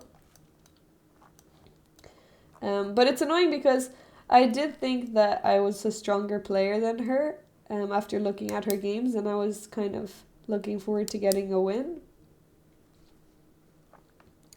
Owen, thank you so much for gifting a sub to Bumboba B. Thank you, I really appreciate it. Welcome to the darlings! I guess you were a darling before as well, so welcome back to the darlings. How was your day? My day was good. We reached 100 sub points today, which I'm so grateful for. That was really wonderful. And I went grocery shopping. I went to get a physio prescription. Sorry, I have my physio prescription, but I went to get physio appointments, but they were full, so I have to find a different place to get physiotherapy from. They said that tomorrow I can start tomorrow, but after tomorrow the next session would be in end of October, 30th of October. So I said I want it to be regular. I don't want to wait a whole month before my next appointment. So I'm gonna try tomorrow to go somewhere else or call somewhere that have more availability. How was your day? I guess which part of the world are you in? Are you in America? It's not really early for you still.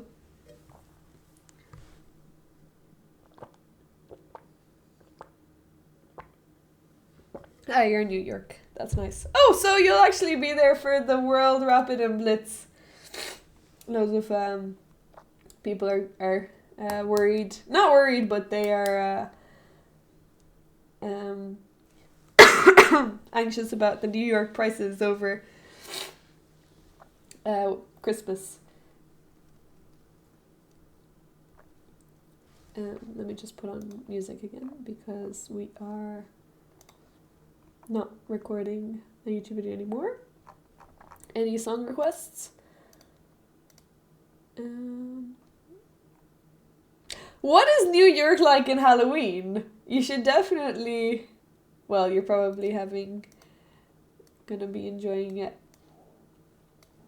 Anyways, don't know if you're gonna want to stream on Halloween, but I saw a lot of stuff that it's crowded. It looks pretty cool though. I imagine that the best Halloween trick-or-treating would be in New York. Felt like Metro.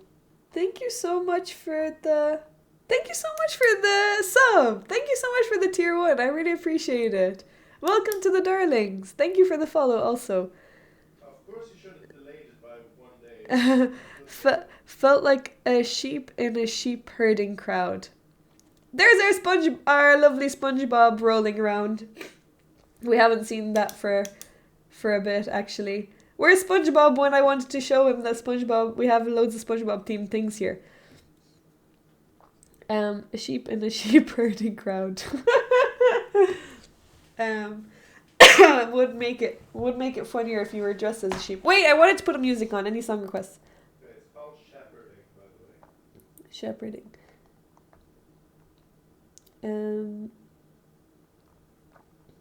Let me see what. Okay, I'll put on this one. The title of this playlist is called "It's 1979 and You're Smoking in Your Los Angeles Office." Wait, I need to not let you hear me blowing.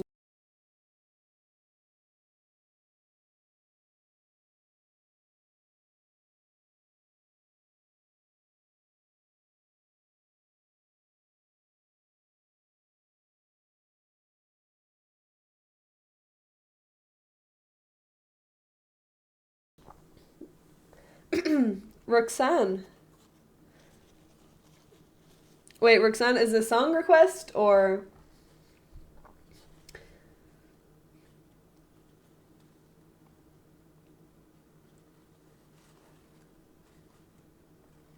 Oh, song. Oh, yeah, perfect. Yeah, we can put that on.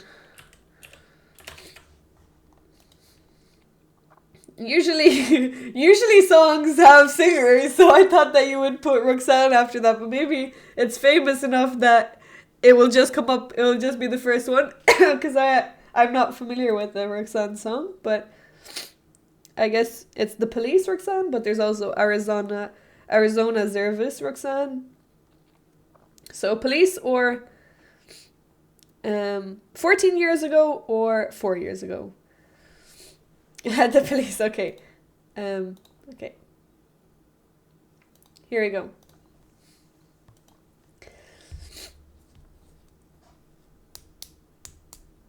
A lot of players will really struggle. Yeah, I mean, hotels in New York. I saw a video today. A girl was talking about a hotel in New York and affordable hotel in New York, and it was $300 a night. That's insane. When I went to Sitges, me and my brother paid $300 for both of us for 10 days. So €150 each during Christmas time period in a hotel. So 300 for one night for one person is insane. I don't know.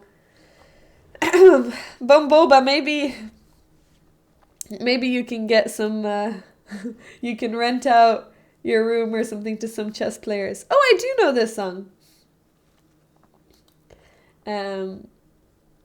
If you rent out your room, I'm sure you'll get. I just realized that there's gonna be timers there. So why am I? So I have to find a better place for this chess.com logo. Okay, maybe I'll just stick it in the corner here.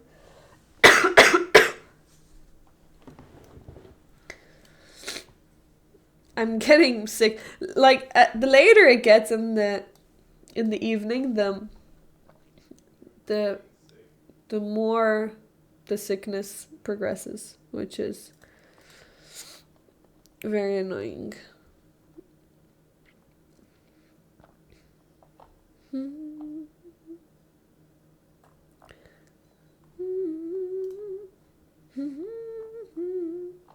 So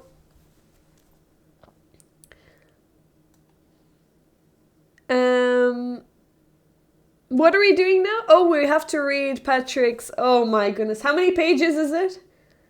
Patrick wrote something about what is it about? You'll find out. Okay, we'll find out what it's about. So I'll do a poll.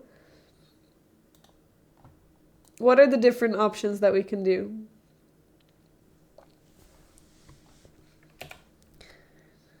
Okay, I'm gonna do a poll.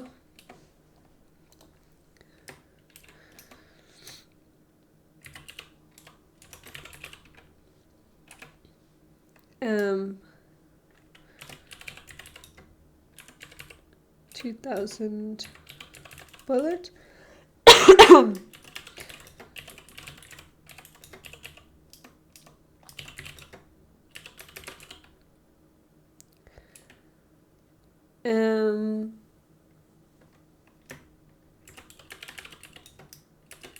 Viewer Arena or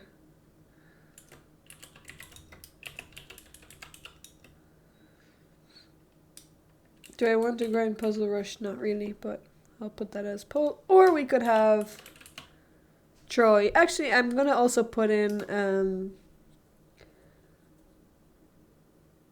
Well, do we want to play Jackbox games? I don't think people really want to play Jackbox games, so I'm not sure. Or we could do Scribble. Trying to dodge or what? Jackbox. No. Oh, your essay. No, I want. Yeah, okay. I mean, I do want to read it, but if You have to read it.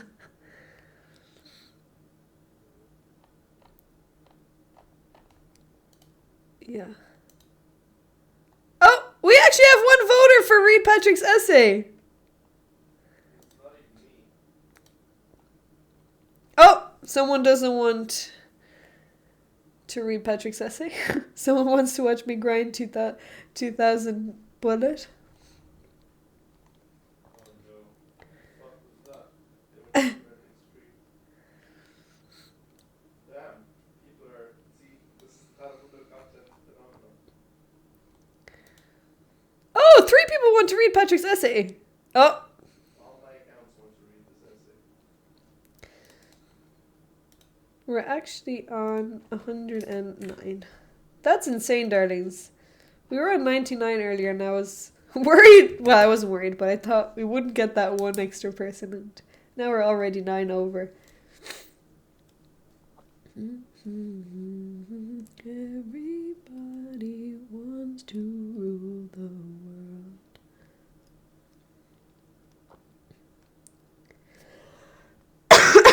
Okay, while we're waiting for the poll, I'm gonna do one Puzzle Rush grind.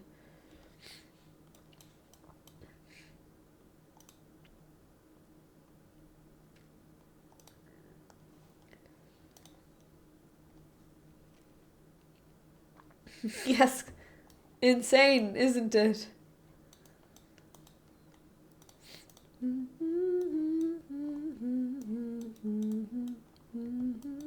Only had to pay one friend. Okay,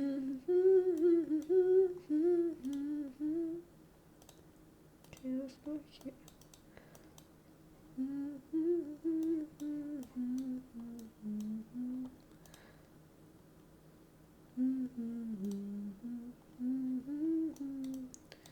Oh, wait, why was that wrong?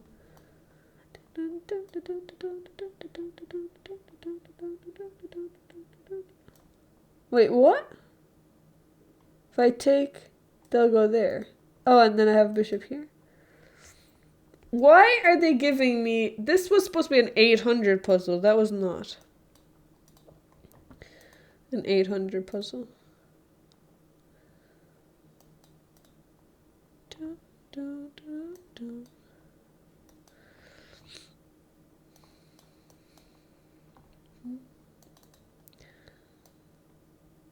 Oh, read Patrick's essay. For the first time ever, the thing wasn't a draw. People really care about you.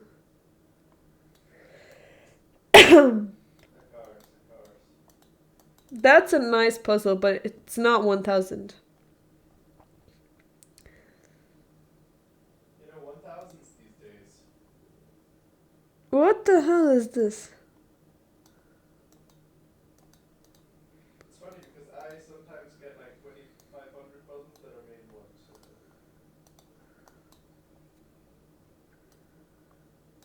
Ah!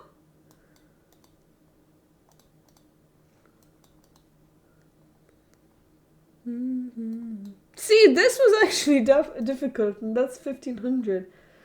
This thing has actually gone insane. I guess it's better for my chess, but not for puzzlers.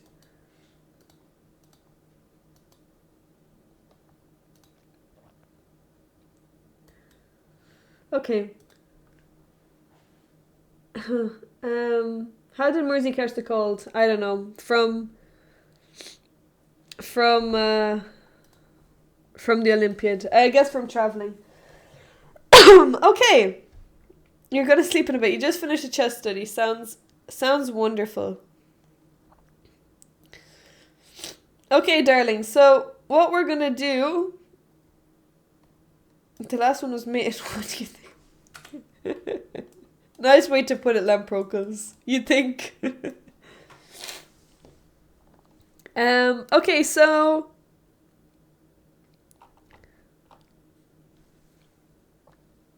do you want to be here for the essay, or will I read it without you here? No, you just read it. Okay. Are you guys ready? Just be here and correct all the spelling mistakes. Okay. Are you guys ready Like to... this is spell check, and you know if there's any words missing or whatever. Because I haven't really looked through it. Take on me. I'm sure you're all riddled with excitement. I actually am not the most academic person in the world. Despite what it may look like, I really do not enjoy essays and essay writing. I love learning, but I hate individual work. I like continuous assessment though. If you give me a quiz, I'll be really happy about it. But not not what's happening in this, what we're gonna see now. So let's have a look. What we are... So we are gonna read...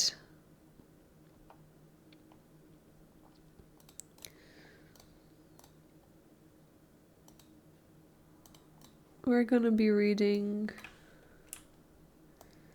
For the record, I think the title is a bit awkward, but we don't talk about that because They can't hear you.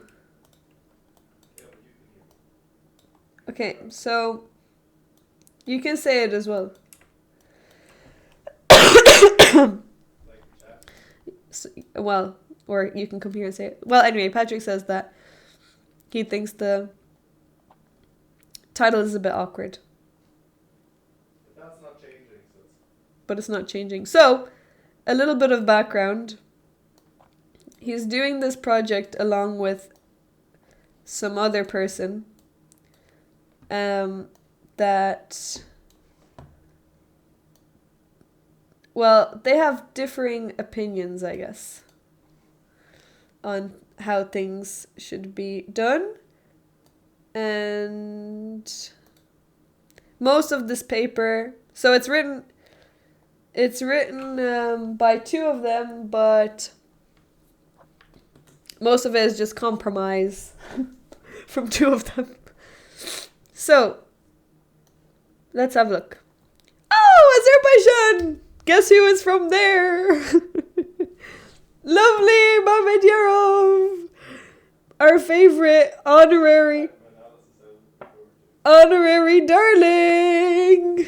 So, Mamedjerov is shining through all parts of our life. Okay, let's see. How was the response of the European Union to Azerbaijan's capture of Nagorno-Karabakh determined? Sounds captivating. Abstract.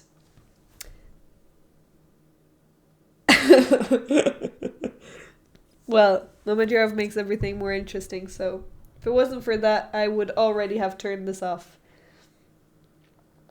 Let's see. In this paper, I need to make this bigger because... Yeah, I need my eyes not to be straining so much.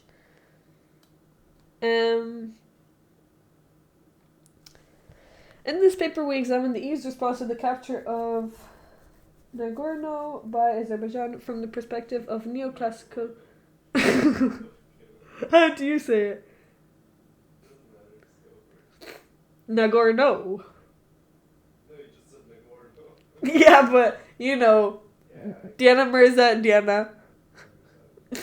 In this going to be... Is this going? No, this is not going to be on YouTube. Definitely not going on YouTube.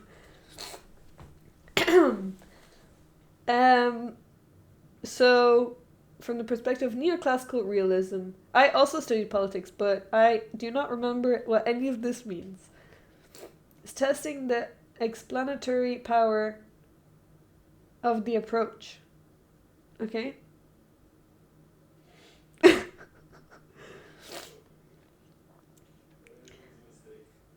We answered the question how the EU's response has been shaped through the employment of process tracing on press releases, statements of EU officials, and other publicly available material, and provide evidence for the fruitfulness of the application of NCR to the notoriously hard to grasp EU. Woohoo! Okay! Look how much this is! Darlings, why did you vote on this? Oh, Extreme Jonah is getting... Oh, thank you for the raid. Why did you vote on this? Look at that. Look how much. That's what you want me to go through. I'm already dead. There are 37 pages, but 7 are... I can't even get through the abstract. 7 are references. So, 30 pages. Perhaps we're going to read the abstract. We'll be here all day reading the abstract. Wait, I've got to blow my nose.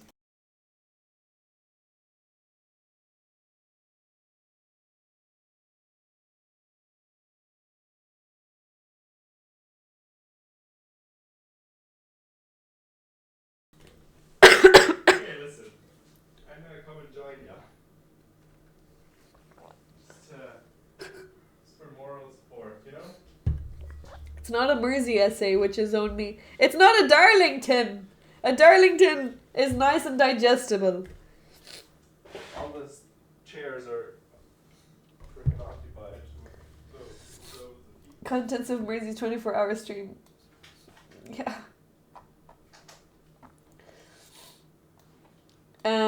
Okay, let's just try and get through the abstract. Response has been shaped through the employment process of releases of officials and other public involvement. We provide an emphasis on fruitfulness of the application of NCR to the notoriously hard to grasp EU.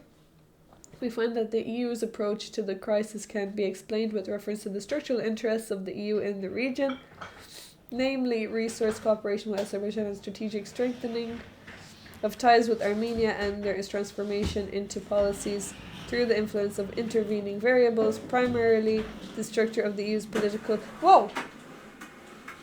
We're getting knocked down here. We have the author joining us. The author is with us in the room. What was I gonna do? who else is in the room with you right now? Alright, calm yourself. I know, I'm gonna put you in now, 1 second. No, it's fine. I like to be hidden. Hello. Hello. This is good. Yeah, we can really... This is like our collaboration. This is our baby. Limerick Leprechaun! We can also put mini window here. We can't, he can't stand on a piece of non-real paper. Oh. That's a good point. I had no idea. It's brilliant analysis. Hello Leprechaun, Limerick Leprechaun, thank you for... Well, thank you Waterford Wizard for gifting us up to Limerick I'm Leprechaun. confused right now. Isn't this the same person? It's a wizard! Darlings, are you sure you want to go through this? Sorry, 1 second. Why gift sub? What are we doing here? Are we sabotaging our own goals? Wait, I don't know. Camera's not recognizing. Oi. Wait, I'm Over here. Camera. I'm changing Cammy whammy. this Oh my god. to be smaller. Solid. Okay. So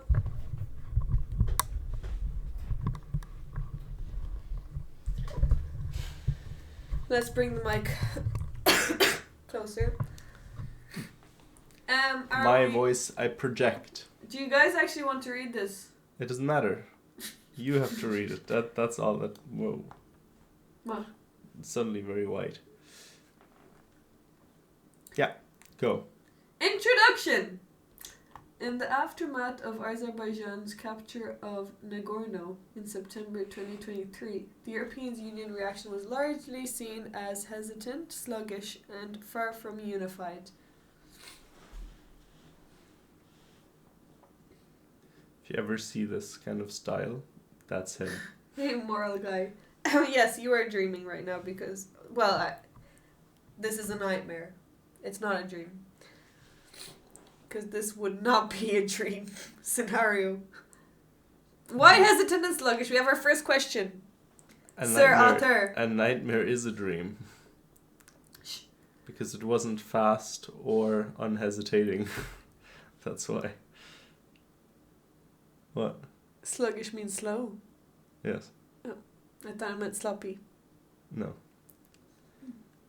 It makes sense because slugs are slow. That is indeed, yes, well done. That's interesting because I thought it was Maybe sloppy slugs because are also slugs are slimy. Slugs are sloppy. A sloppy. Yeah. Yeah, I actually did think sluggish meant like fatty and slimy.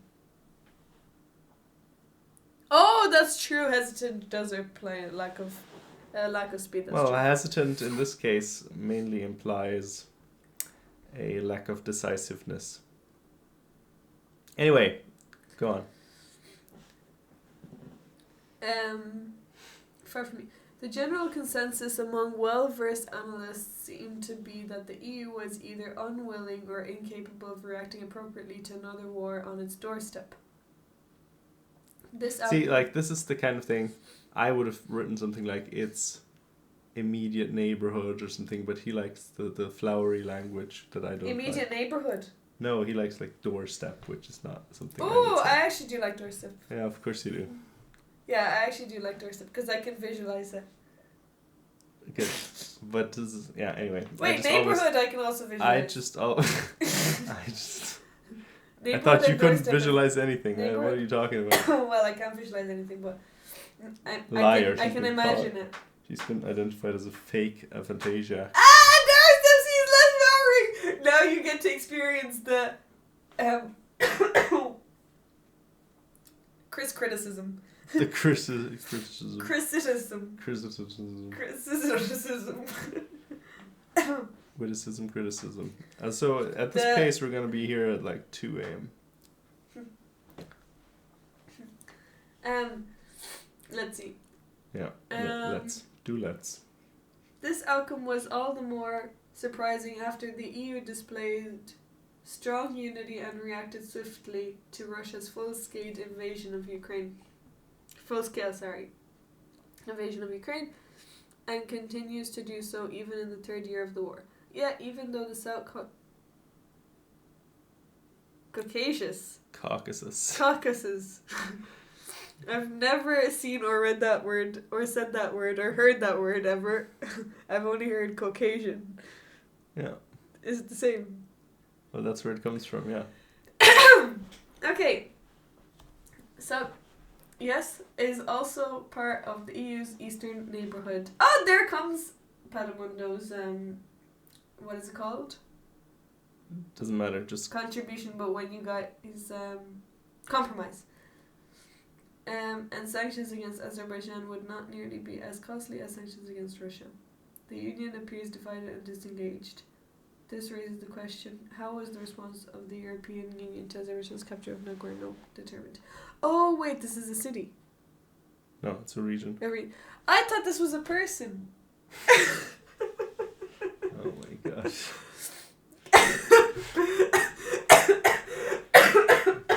I was thinking about Azkaban. The prisoner of Azkaban. What does this say about UCD's standards? I didn't know this was a region, but it makes sense now because I was wondering, like, is this his second name? But why are you not saying his first name? Why would it be a guy? So then I thought, why not capture a woman? Oh, yeah, maybe it's like Zelda. Maybe there's true. a whole series of video games named after Nagorno-Karabakh as well. Yeah, now it actually makes sense.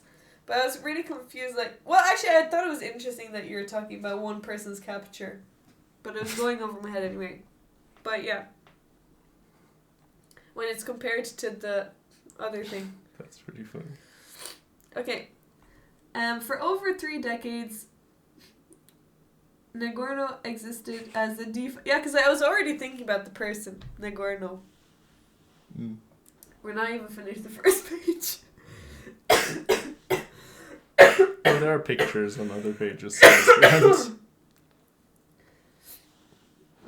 Okay, for over 3 decades, Nagorno existed as a de facto independent state after the territory, which was mainly inhabited by ethnic Armenians. Okay, go You for it. had me at Caucasus. Learning English with Mersey Wursey. Oh! Okay, try it. Come on. Pretend it's a foreign This is language. reading Go comprehension. letter by letter. No, further down. Wait. Succeeded. No. No, seceded. Seceded, yes. Seceded with Armenian support from. Meaning? Sorry? What does it mean? That's actually... Oh, it's like separated. So you couldn't have put separated. No, but that's like the technical term. Okay. Like... From Azerbaijan during the turmoil of the dissolution Actually, that of the sentence Soviet sounds a bit Union. weird. Let me... Okay, we have our first edit. Maybe you should put this on a Google Drive It is... so that the darlings can contribute. Okay. If I want to get banned from my... Wait, thing. but are you not allowed darlings to contribute? Of course not. What you... Why not? It's peer review. Right. Darling review. Exactly. That's how peer review... The moral guy says that it was perfect. No, just when we say... Hold on.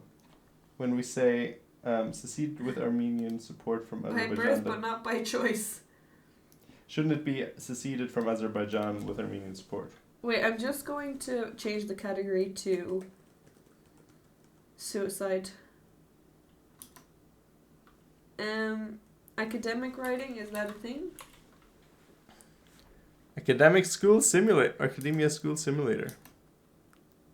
Will we put just chatting? Just put... Education. I don't think anyone's going to be watching education right now. Yeah, we can be category leaders. Wow. Okay, well, we just go on just chatting then. Do science. Is there a science category? Rude. Okay, just chatting.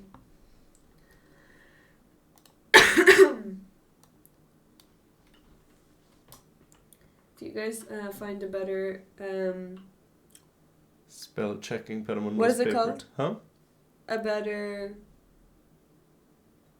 category than you can tell me? Oh, science. Reviewing paper or Reviewing. what is it?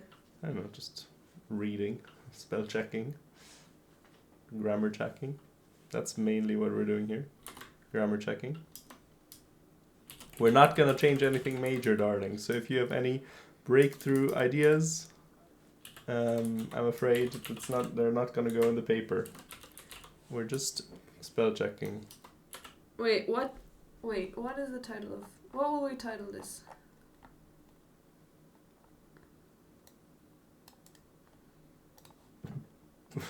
Like, or no. Oh boy.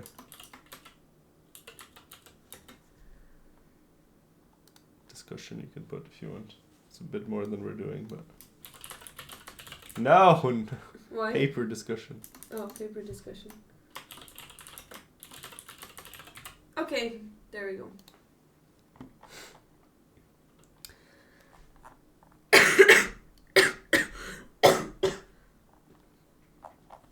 Oh, beautiful.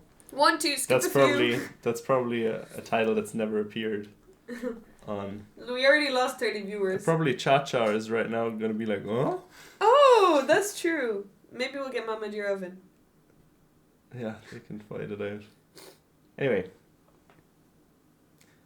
We almost made it through the first page. You can do it. Wait. However, aided by its significantly more powerful economy, Azerbaijan defeated Armenia and Karabakh forces in 2020, as depicted in Figure 1. Wait, so this... Wait, what? Wait, what is the title of... What will we title this? Wait, wait. However, aided by its significantly more powerful economy, Azerbaijan defeated Armenia and Karabakh forces in 2020, as depicted in Figure 1. Wait, so this... Wait, Karabakh is in Azerbaijan. It's disputed territory. Okay. As depicted in Figure 1, it successfully recaptured a large portion of the land it lost in the 1990s. But Azerbaijan sort of surrounds it, yeah. Okay. You'll see a map in a second. The EU stepped up its engagement in the conflict in late See, that's another 2020. one. Stepped up. I'm like, it's not my language. What but would okay. you say? I know. It doesn't. The EU stepped up its Anyway, engagement that's in the just- conflict in late that's right. 2021 and rapidly assumed the role of a mediator pursuing to end the frozen conflict through peaceful means. Despite these mediation efforts, Azerbaijan blocked the Lachin corridor, the disputed Lachin. territories only link to the outside world, raising fear of starvation and potential genocide. Finally, in September, it attacked and conquered Nagorno, displacing over 100,000 Karabakhis who fled, not Nagornis. Who fled during You're a the Nagorny. fearing ethnic cleansing. Oh. The EU reacted by providing significant humanitarian aid to Armenia and forming closer ties with the country. Why haven't we heard about this conflict? However, there are no punitive Who's we measures. in this scenario? Like, I mean, it's not really in social media and stuff. Well, yeah, no, it is not. However, there are no punitive measures. I mean, this was against already. Azerbaijan despite I mean, the this European was so. Parliament. I mean, yeah. This was basically a little bit before. Doorstep stepped up, a lot of stepping. There's the stepper. Jesus Christ. This was a little bit before the whole Israel thing happened, so. But it was after Russia. Yeah. Oh, but we haven't heard of. Like, now people are talking about what's happening in Lebanon. Yeah. Yeah. Just making sure. Glad you didn't say Um, Libya.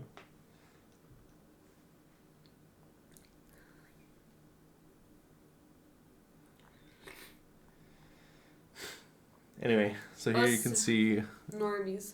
Karabakh. And it's actually not the greatest map of all time. It's a bit hard to see anything. But, Why? well, from this it's hard to tell what exactly is Nagorno-Karabakh. Anyway, it doesn't matter so much.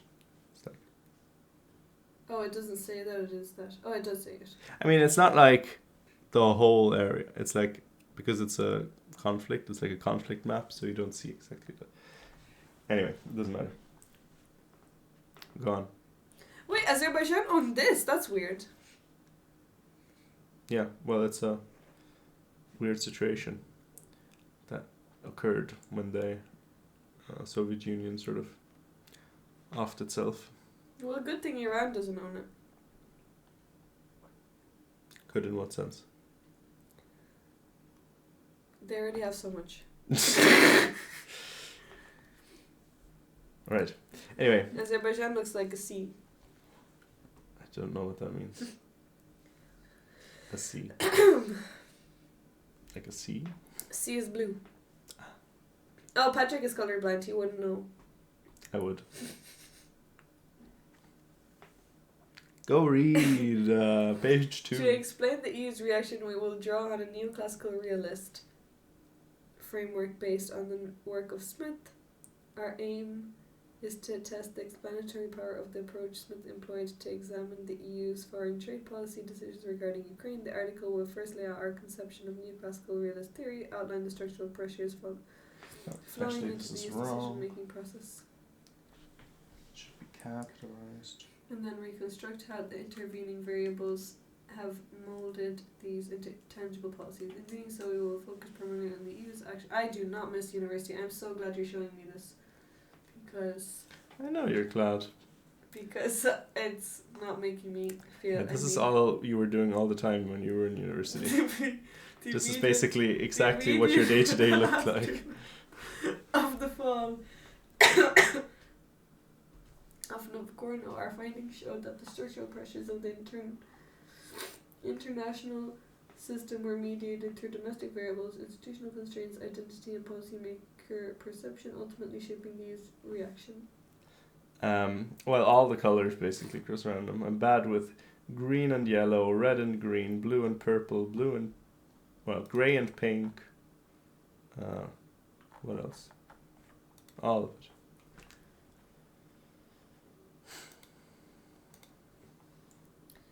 Blue and green, sometimes. Theoretical model.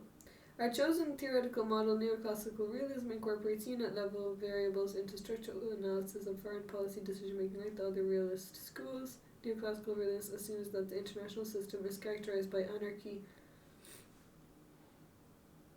States self-interestedly pursue their own advantage within the system. The distribution of power in the international system, a state's material capabilities, shapes the possible scope of foreign policy decision-making on a macro level. Interesting. Isn't it? Within this framework, states will generally strive to take the course of action that maximizes their influence and security. In the international system, this means that material capabilities are not only important in absolute terms, but especially in relation to the capabilities of other states. According to new realists such as Waltz, states' desire for self-preservation leads them to balance against other states which could threaten their existence. This can be achieved through internal or external balancing, whereas internal balancing entails the maximization of the state's own material capabilities. External balancing refers to the creation of alliances which can take various forms. Okay, as such, the distribution of material capabilities exerts pressure on rational actors in the international system to act in a particular way. However, the neoclassical realist theoretical framework recognizes the influence of intervening variables which can alter on a state's behavior. These variables are intended to explain deviations on the unit level, accounting for the influence of both systemic and individual influences. In the neoclassical framework, we will use based for the influence of influences. mainly on previous research on EU foreign policy by Smith. The intervening variables are: 1. A state's policy institutions, the national political system which determines the foreign policy decision-making process. 2. Collective and individual identities. And 3. Perceptions of policymakers.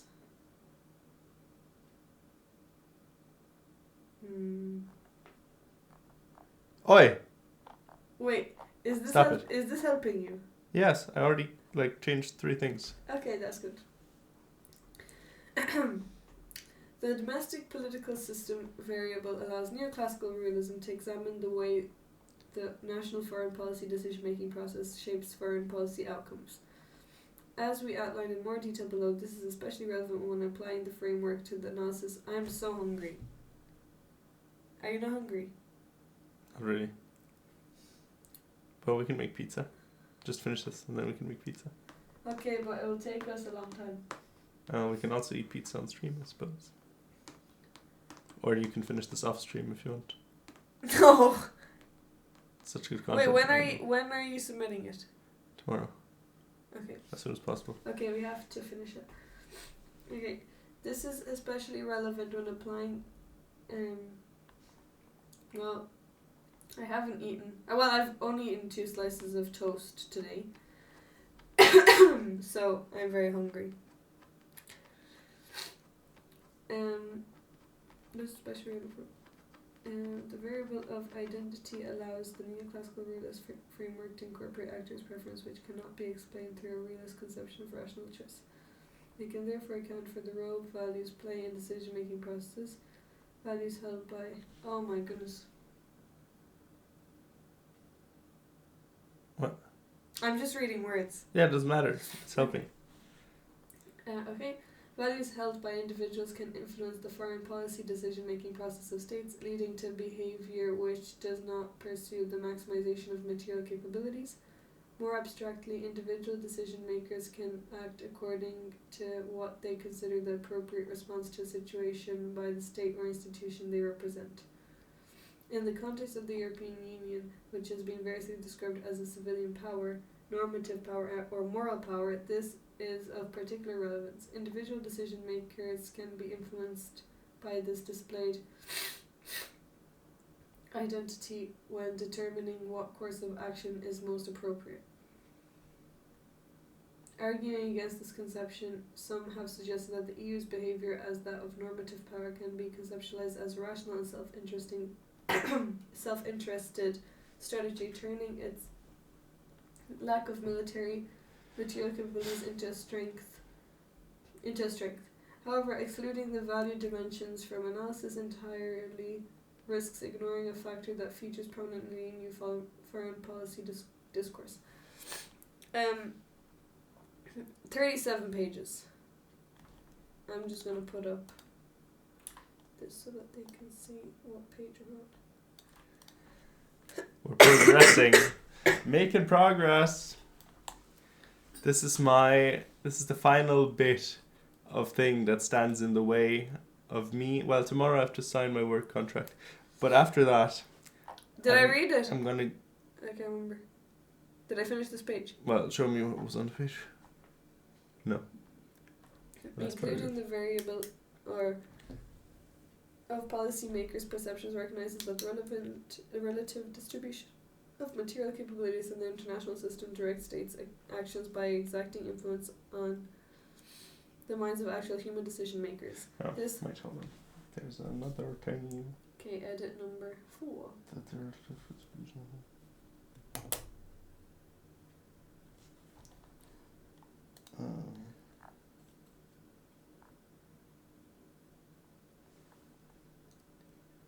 The relative distribution of material capabilities in the international system.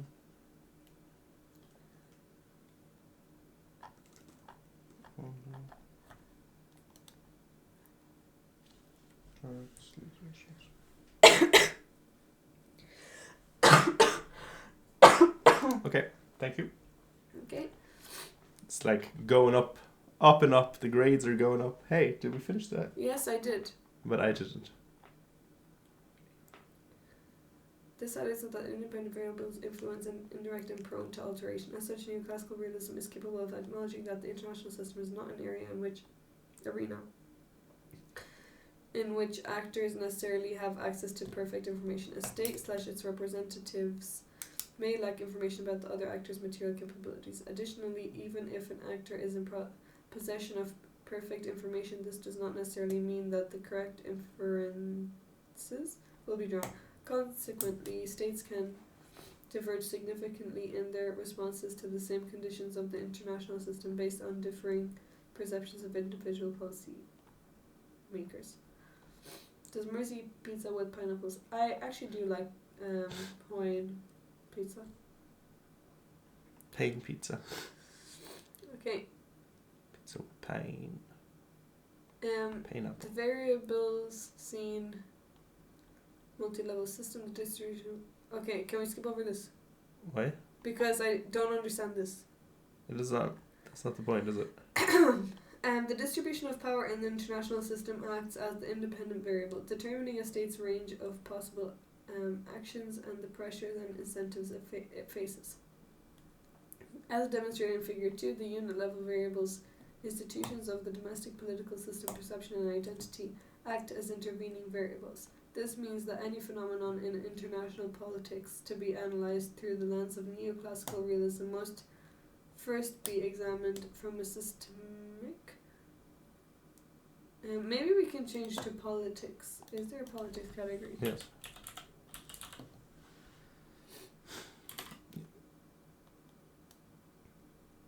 $114 viewers. Now it's 149 viewers. Wait, let me see the... Are we leading? Yes, we are. We're leading oh my god, politics. we're actually leading politics. That's insane. Oi. That's kind of crazy.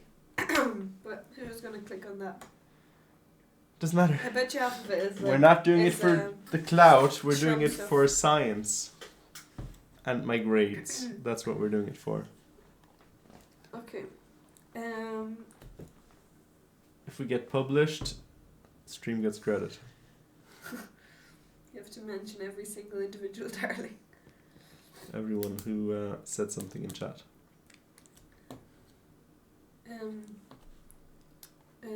Yeah. This This means that any phenomenon in international politics to be analysed through the lens of neoclassical realism must first be examined from a systemic point of view, determining the macro level influences on state behaviour. Only afterwards the intervening variables become relevant. They channel, mediate and redirect systemic pressures into this eventual policy outcomes.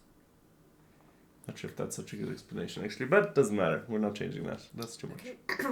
In the context of our investigation of the EU's response to the Nagorno conflict, one central advantage of using a neoclassical realist theoretical framework is that it allows further analysis of the EU's foreign policy behaviour under realist assumptions. Okay, hold on. Here we want I had realist. to really take a breath on that. Is it long? It's long.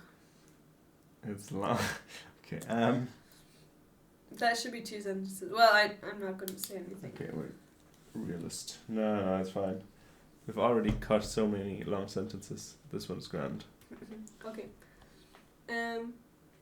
Historically, realist theories have struggled to conceptualize the EU as a strategic actor on the international stage. This is mainly due to 2 factors. Firstly, compared to sovereign states, the EU is limited in its scope of actions. As a supranational institution, it is only able to act in areas where member states have ceded some of their sovereign power to the collective decision-making process. One manifestation of this is that the EU does not have access to a standing army. Therefore, it does not have the option of direct military intervention at its disposal, limiting its possibilities in the international arena.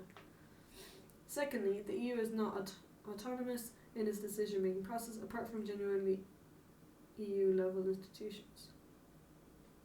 Genuinely. Huh? Yes. Apart from genuinely EU-level institutions, okay? As in like... But why don't you say apart from EU-level institutions? Because they're genuinely EU level. Does it have to be there? Well, yes, I think it highlights what you want to say a bit better, yeah. Okay. I mean, it's not The essential. European Parliament and the European Commission member states play an important role in the foreign policy decision-making process. Through the Council of the European Union, the Council representatives of member states decide on the EU's foreign policy actions, whereas the European Council has been argued to function in a foreign policy context as a collective head of state. This shows that EU foreign policy is, to a large extent, determined by the aggregation of national interests. This differentiates the EU. 2 sentences beginning with this in a row. Hold on, where are we? Page 7.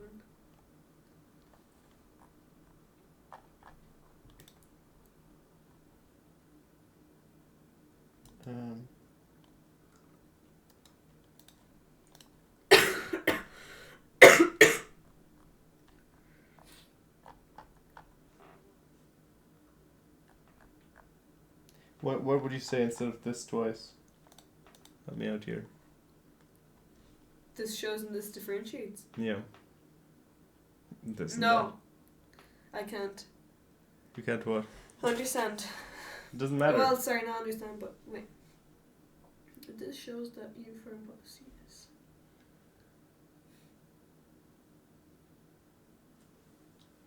I think we should ask ChatGPT. No.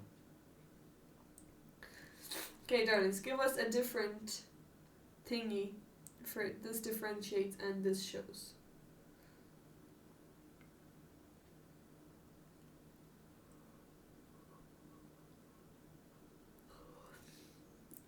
I don't know if anyone is actually watching or listening. Maybe herein lies the difference between.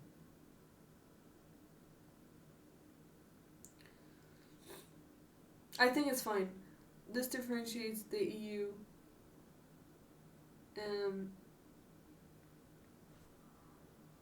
from a state.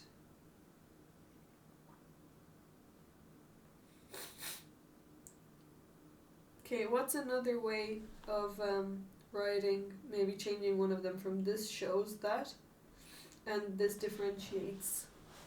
I guess he doesn't like this.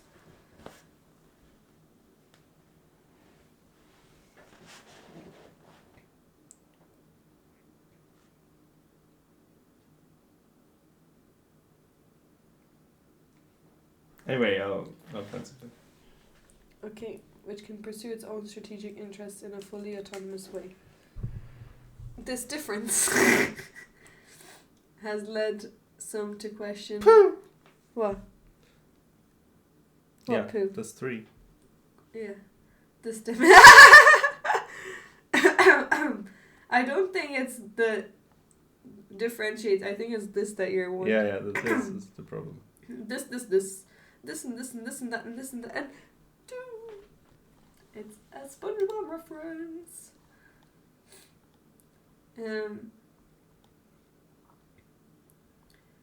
Which can pursue its own strategic interests in a fully autonomous way.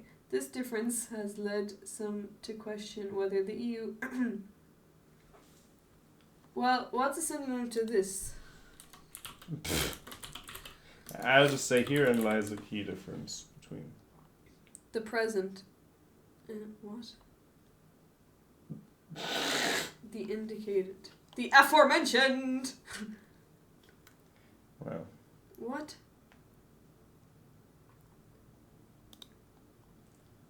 I mean, it makes sense, right? But Such. no, it doesn't fit here. Um, No, I'll just do here in... that lies proves my the point. Difference That between- proves my point. Or herein lies what differentiates. What differentiates. Okay, yeah, got it, it's grand. Okay, neoclassical realism can help. Okay, It's 5. Jesus Christ, that was bad. neoclassical realism can help to overcome this difficulty by allowing for the closer examination of processes at the unit level, especially the constraining factors of the domestic political system. In this framework, it becomes possible to acknowledge the various strategic considerations that play into the decision-making process of the supranational, as well as the intergovernmental institutions within the EU. As opposed to theoretical approaches which aspire to be grand theories with the ability to explain any puzzle within international relations. Neoclassical realism resembles a toolbox. Different intervening variables can be used depending on the particularities of the case at hand Actually, to I'll just explain delete this. specific policy outcomes. You're deleting the whole paragraph. Yeah, I think so. Okay. Paragraph deleted. I think this is kind of an atavism.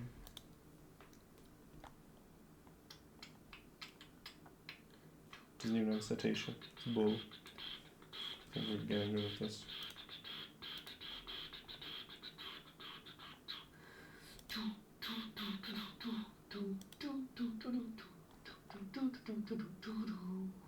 Ding ding do do do do do do do do do do do do do do do do do ding ding.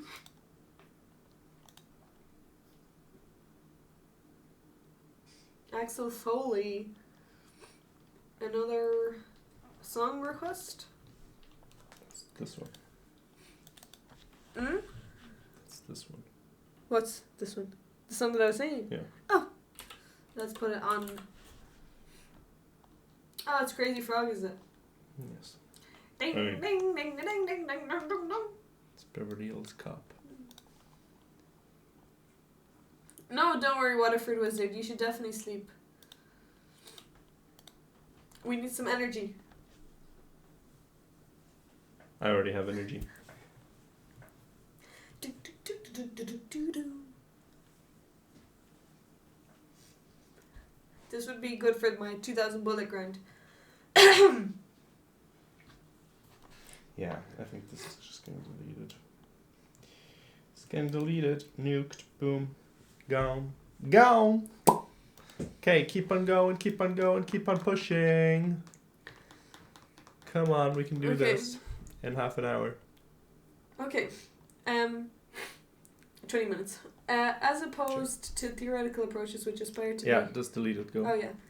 State of the art. The neoclassical realist approach we employ in this work has received considerable attention in the past years. Increasingly, the inclusion of unit level factors has proven attractive to research.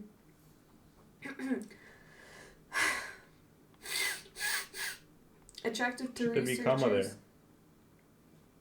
Has proven attractive to researchers as it allows for the explanation, of deviations from the expectations derived from realist models which rely on strategic interests and material capabilities as explanatory variables.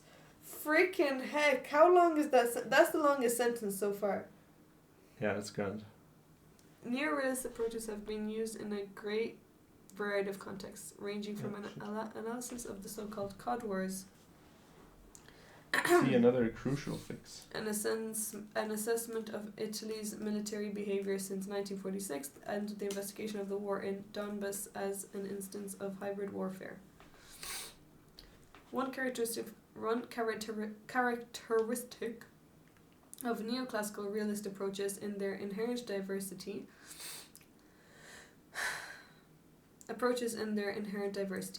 Their main commonality is the combination of a realist framework of analysis with the inclusion of intervening variables on the unit level.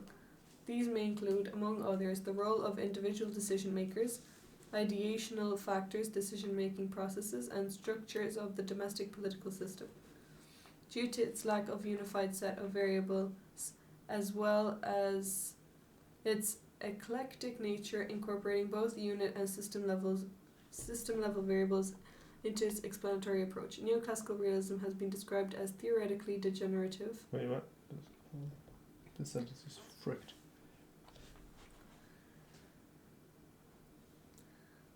Oh.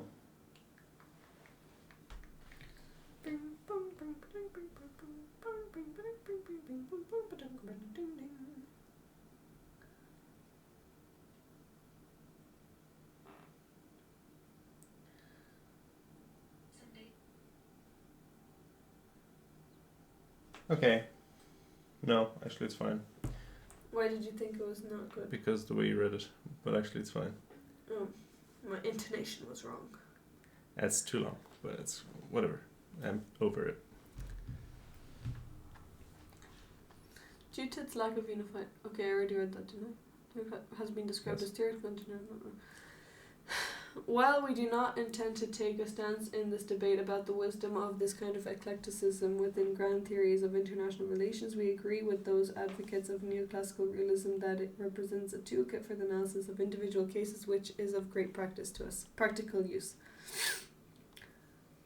While this is a departure from the realist ambition to explain international relations universally with reference to states' interests and material capabilities, this does not detract from neoclassical realism explanatory power in individual cases. One prominent advocate for using the neoclassical realist toolkit specifically to allow for the comprehensive analysis of the foreign policy behaviour of the EU has been Nicholas Ross Smith.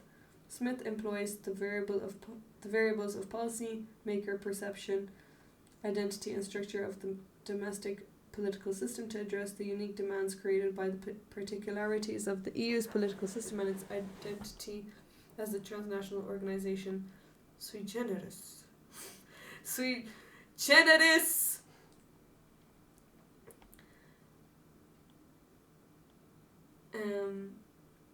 Is there a link to the doc for us to read along to? No. Unfortunately, the author doesn't want to give this paper to anyone else. Very restrictive. Well, I mean, author. I don't know, you can put it on Discord if you want. Really? Is that legal? Yeah, I mean, just not the editable version. Okay. Yes, I will put this link on Google. Sorry, not on Google Drive. On Discord. So you can join our Discord server. What will I put it in? Keep in mind, this is a draft, though, so final draft, but draft nonetheless. Okay, I'm gonna put it in book club. Ah, perfect! It's in book club. And Oh no, sorry, that's the wrong that was one. very smartly done. Sorry, I have to download. No, I have to. Wait, I could. Can I? Just click on the. What? Nothing. What? Save us. Yeah. No, I can go here. Oh. That's fancy. Okay, I put it in. That's Fancymundo. It's Lazymundo. Okay, Lots of I've fancy. put it. It's LFP PDF. It's in book club.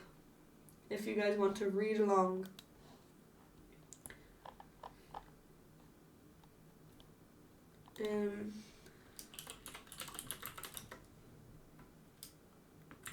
Nagorno essay. Okay. Draft.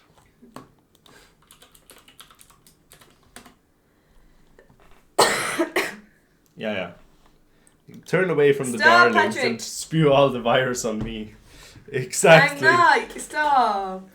I didn't mean that. It was just my natural way of coughing, and you were just here. Shh. I was just joking. Just found it funny. Why not final V2 for real this time? I don't know what that means. That's okay. We're in politics section now. This shit is getting real. Is that how you found this channel, through the politics? Oh no, you're gonna get a special kind of viewer now.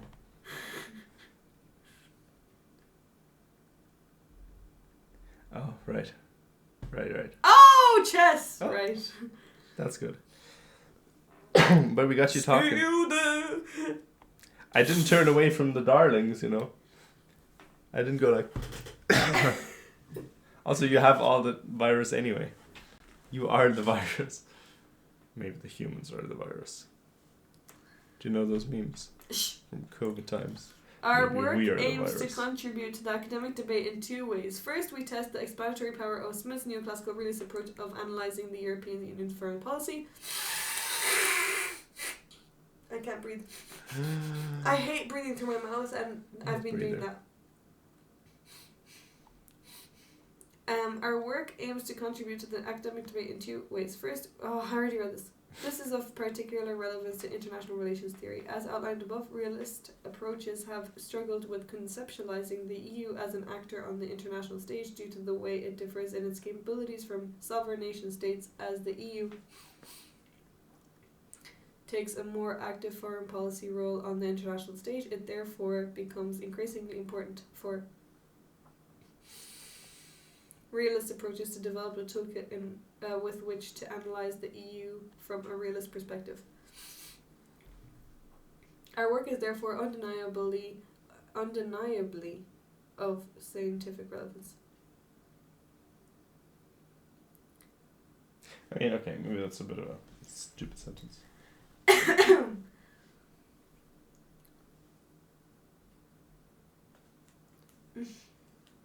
Can be denied. Okay. Good question. Nothing to discuss there.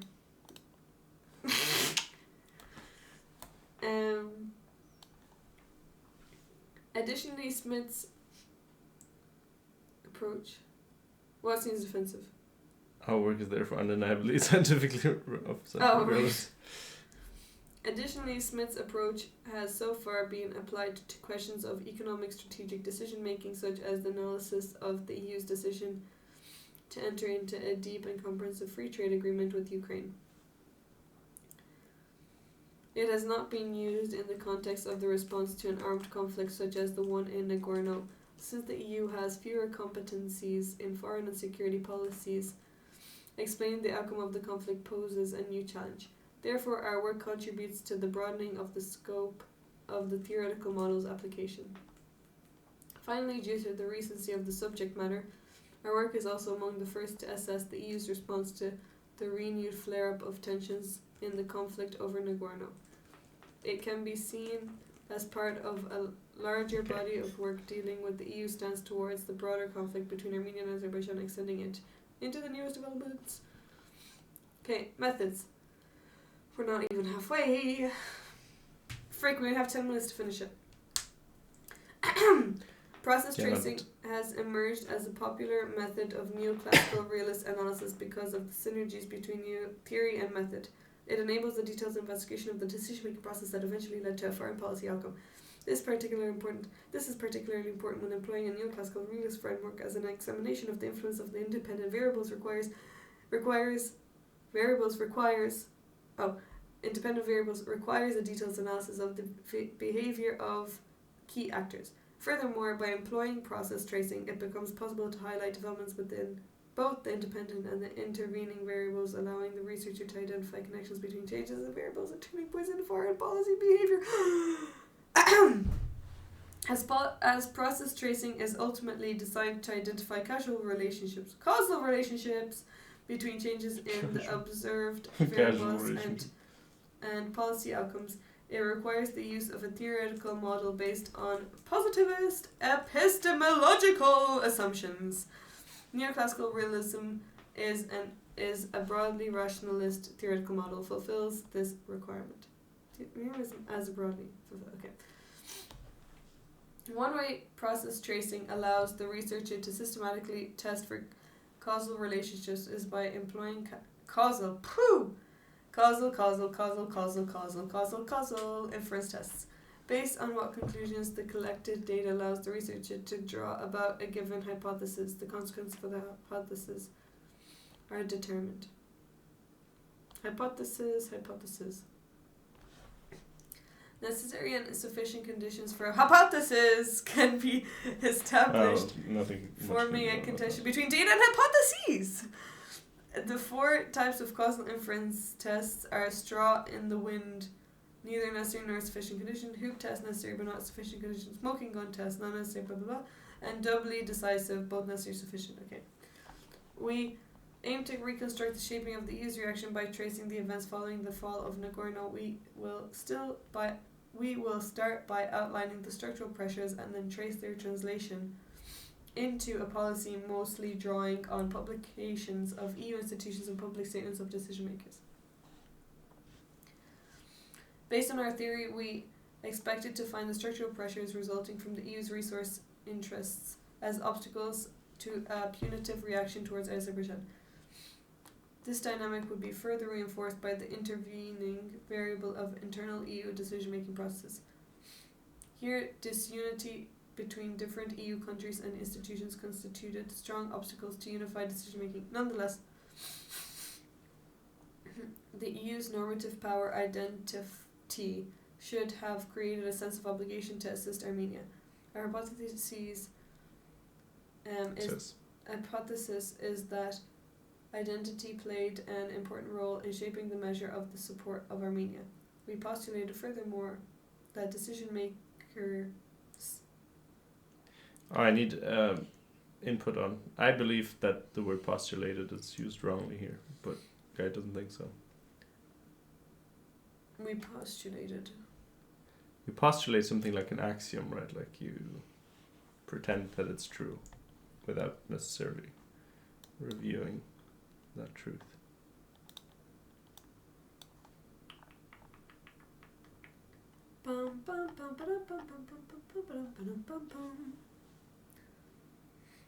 By keeping a low profile, decision makers tried to avoid a strong Russian reaction while simultaneously forming closer ties with Armenia to balance Russian influence in the region. Lastly, we assumed that the resurgence of violence in the Middle East might have drawn attention of decision makers and the public away from the South Caucasus.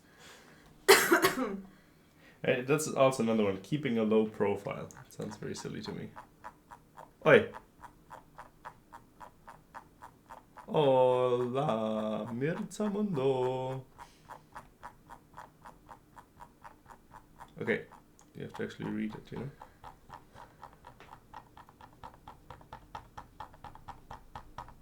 Do you want me to do it? Do you even remember where you were?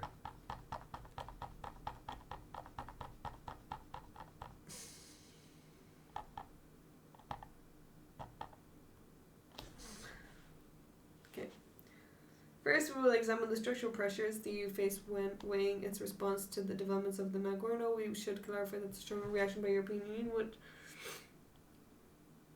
have come in the form of military intervention because outlined above, EU lacks required military capacity such as intervention. Such an intervention would have had to be orchestrated by one of its member states. Capable of such an action, most prominently France. Armenia is closest ally to the EU. On the EU level, arms sales to Armenia and economic sanctions against Azerbaijan and its elite were therefore always more likely. Yet, despite the European Parliament calling for sanctions to be adopted, the EU has limited itself to humanitarian aid, financial support, and infrastructure projects. Energy security and access to resources. Realism postulates that states seek to maximize their security.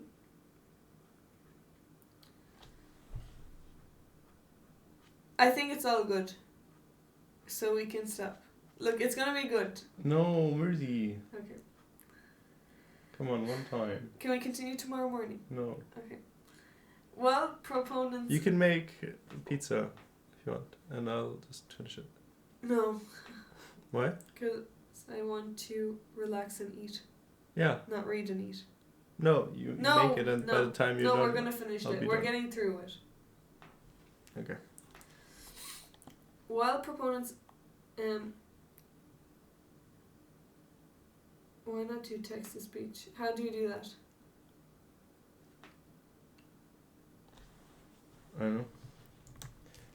There are programs out there on the iWebs. But we're not on Microsoft Word. I don't have Microsoft Word as well. Thank you, Sheep. Sheep, why are you still here? Shouldn't you be on your date? Date? Sheep is going to... Darlings have A dates. sushi date! Best kind. Yeah, that's kind. I want to be brought on a sushi date. Who are you talking to? You're leaving in 30 minutes. Have the best time! Where are you? Oh, she feels is too young to date. That's a good one.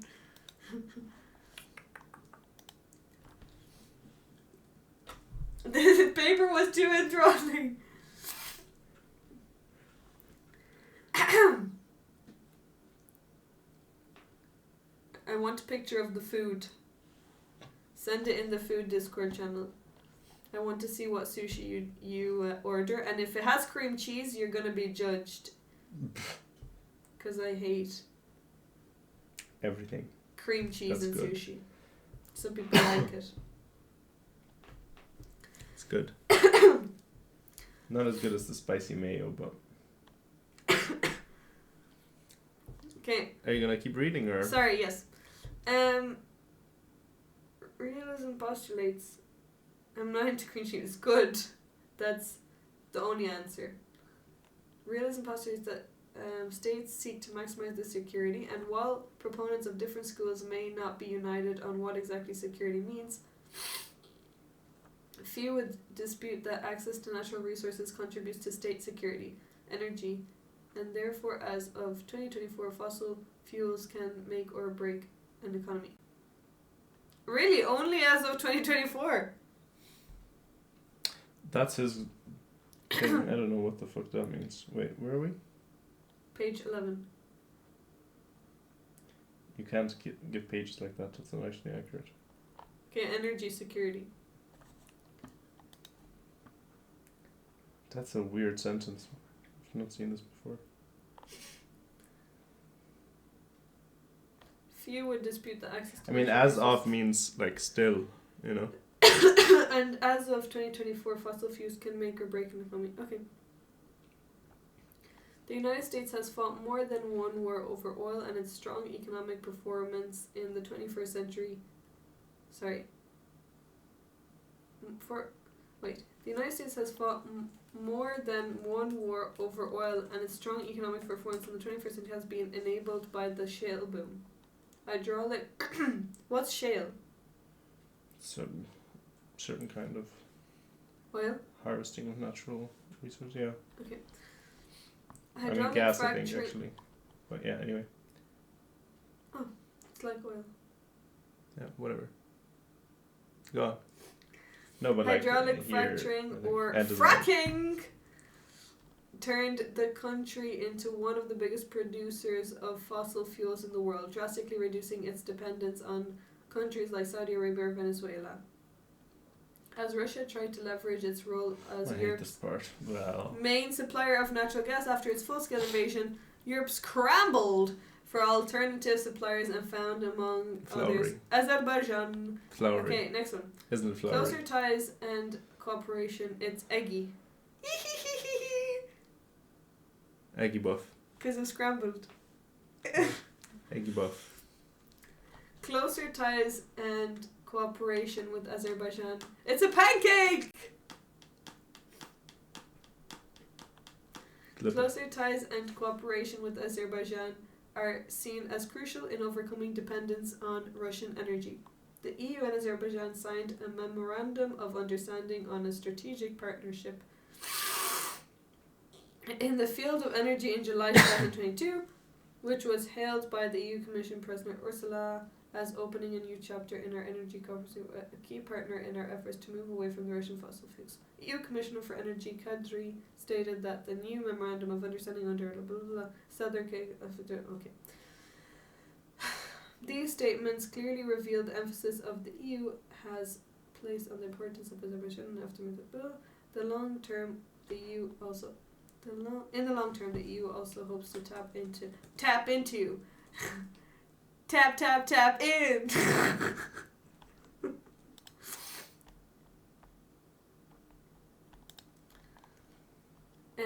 Azerbaijan's potential for new, especially offshore wind parks, Caspian Sea and Green. Do you know what Azerbaijan has? A lot of caviar. Do you guys know that almost everyone in Azerbaijan has caviar, like in their home, and they have it? They just eat it randomly for breakfast. Crazy. Isn't that crazy? Caviar is really cheap in Azerbaijan. Oh. And loads of people, like everyone has it at home. And people go to Azerbaijan just to get caviar and then bring it home. However, Azerbaijan's strategic role is substantially more than that of a mere energy supplier. It has effectively turned into Europe's bridge to Central Asia, whose geographical location is surrounded by Russia, China, Afghanistan.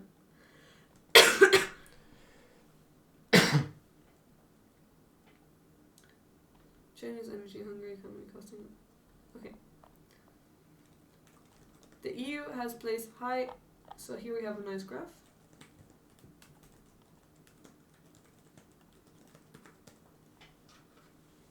Oh, it's really here. It is.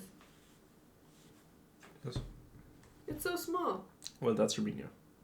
The bigger one is Azerbaijan. This one Is Ireland bigger? I mean, it's distorted because it's further south, but probably. That's weird. Ireland is bigger. No way. That's crazy. It looks like Ireland is even bigger than the whole thing. Well, maybe. The EU has placed high hopes in connecting resource-rich Central Asia to the European markets through the so-called Middle Corridor, a trade route through the South Caucasus. The importance of this long-neglected trade route has increased significantly because the northern route through Russia has become untenable. Central Asia offers alternative to Russian suppliers. Turkmenistan, for example, boasts the 6th largest known reserves of natural gas. The EU announced the launch of a new global gateway initiatives of the EU development aimed at strengthening digital energy connectivity, e-commerce and transport between the EU and 5 Central Asian countries. In May 2023, at the second EU Central Asia Economic Forum, the participants stressed the importance of developing the transport and potential of the Central Asia region. European Union of the okay. Furthermore, trade with China, which has what? I'm not reading brackets. Furthermore, trade with China, which has previously flown through Russia, could be rerouted through the south.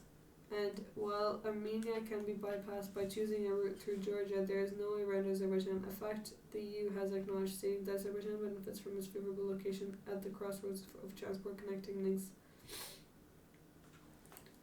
This implies not only that the EU's connection to Central Asia hinges on Azerbaijan's cooperation, but also the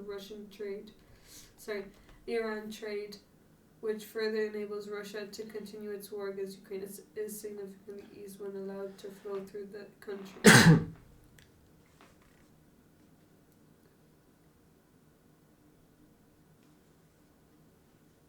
It's a good question.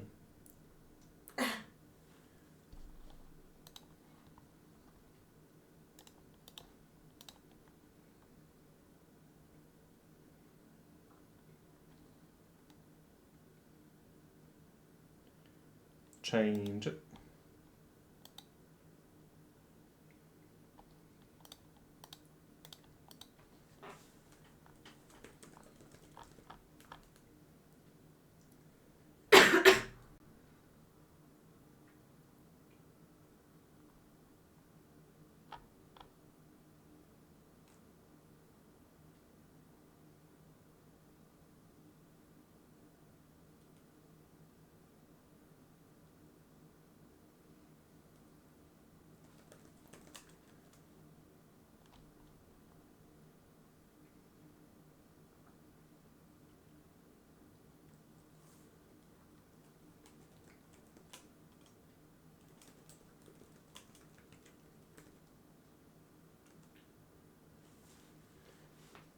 Okay.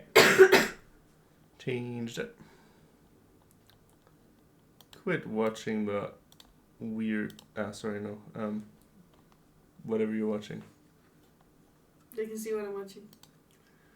Can they? Yeah. No, they can't. You're a bad liar. A fact the EU has acknowledged, stating that. Okay, I read that. In the light of these geographical advantages that make Azerbaijan an irreplaceable ally in the region, it comes as no surprise that the capture of Nagorno has had no effect on economic cooperation with the country.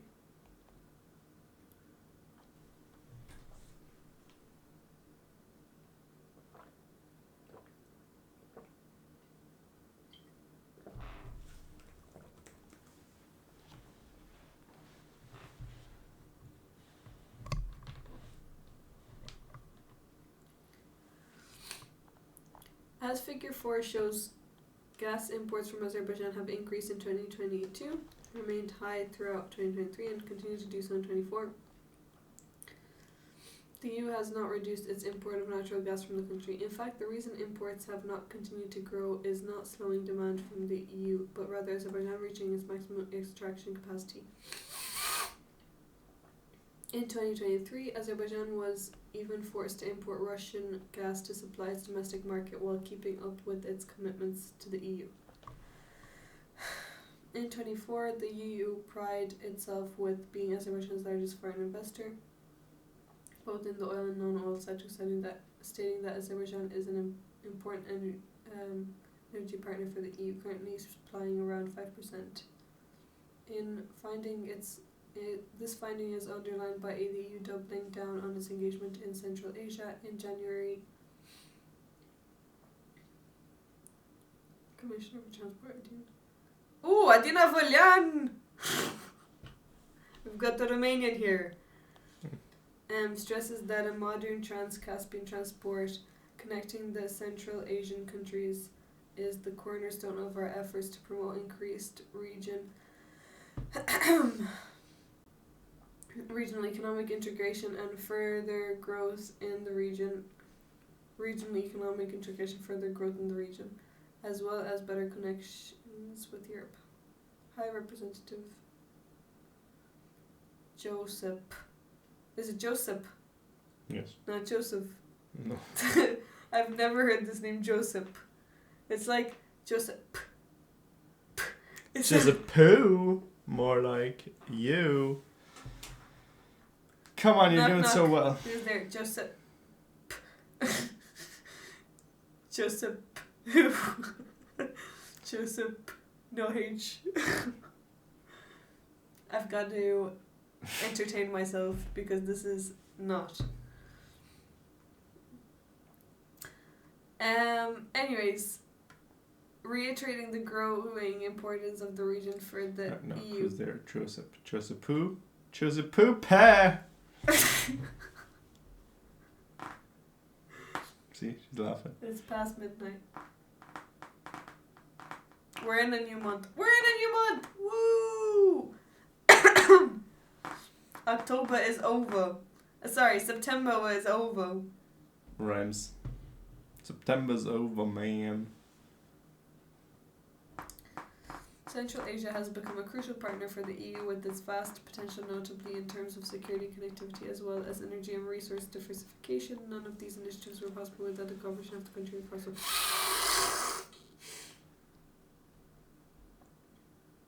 Asserting influence in Armenia. I wish I had nasal spray. The Georgia...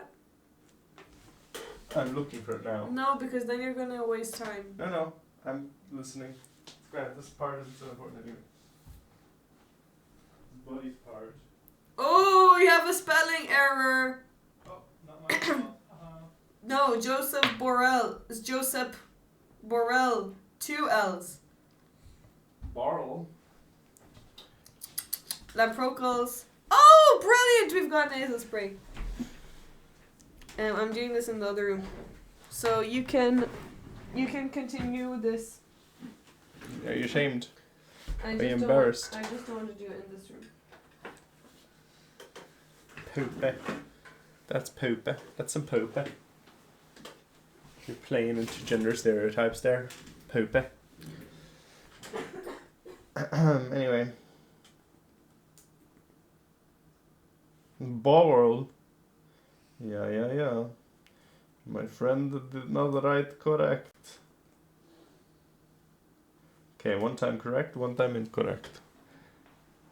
One time correct, one time incorrect. Do you want to play some chess? Laprocals, are you ready for the tournament? Sorry? You can put as much as you want, but, don't overdo it. I don't know, just as much as it takes, like. But it really only takes a little bit. You just, don't let it... Don't let it run out again. Yeah, that's all. That's good.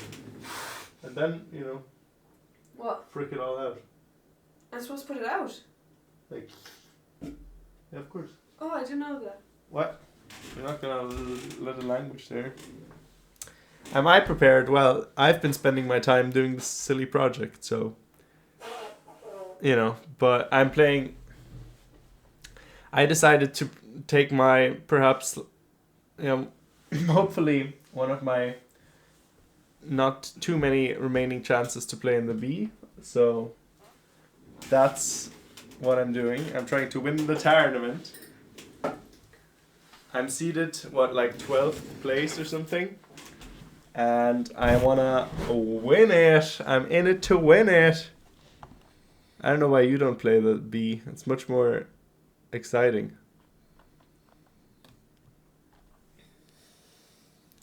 Why not play for something, I would love to see you. I'd like to you win the against tournament. I'd like to win a tournament. I was so close. Well, yeah, but I don't know why that is, by the way. It's a bit weird. I think my elo is just deflated, by the way, compared to my... Usually my David set is much lower. For everyone it is, except for me. I don't know why. I guess it's because I play League and I don't really play so many federated things. And the City Championship, that's also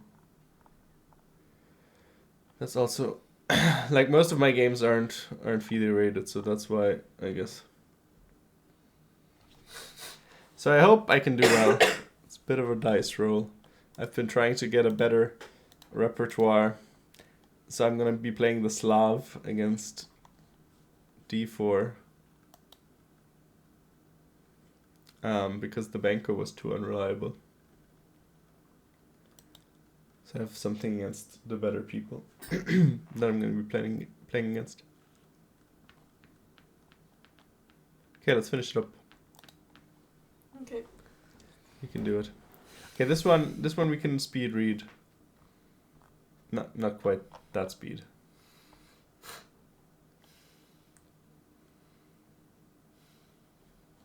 Are you reading it? Tell me when you're finished.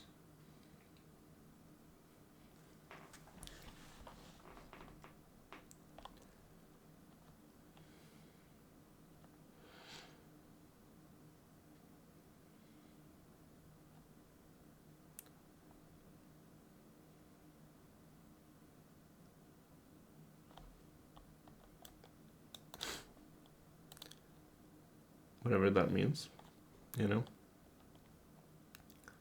That was his contribution. Knows things, but absolutely fucking Well, he's in the area now. exhausting. He's in Kazakhstan. Yeah, but it's like close enough. Right. You were talking about Turkmenistan a second ago. Was I? In here. It's mentioned. Turkmenistan.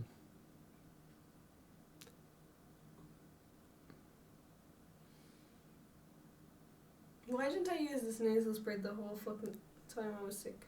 Fricking. I'm just- Because you're somehow silly when it comes to these things. Medication is not your strong suit. Chris said, "Are you worried about the lack of joy in the exchange?" Exchange Slav, you mean? Nah, I'm not worried.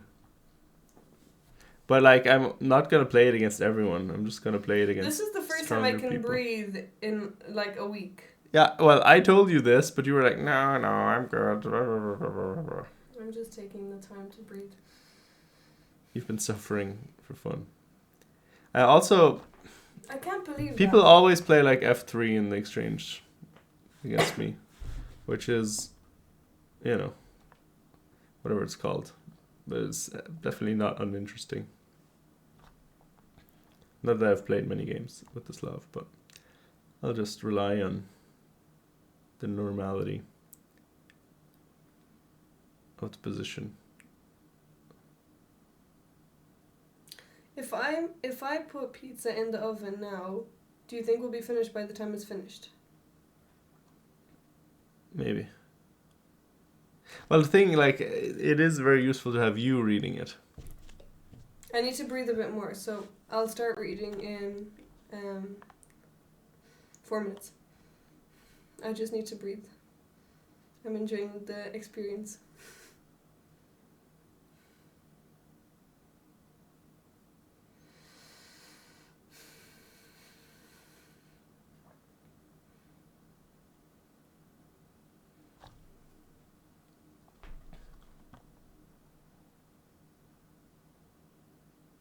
Okay, this is where it gets important again.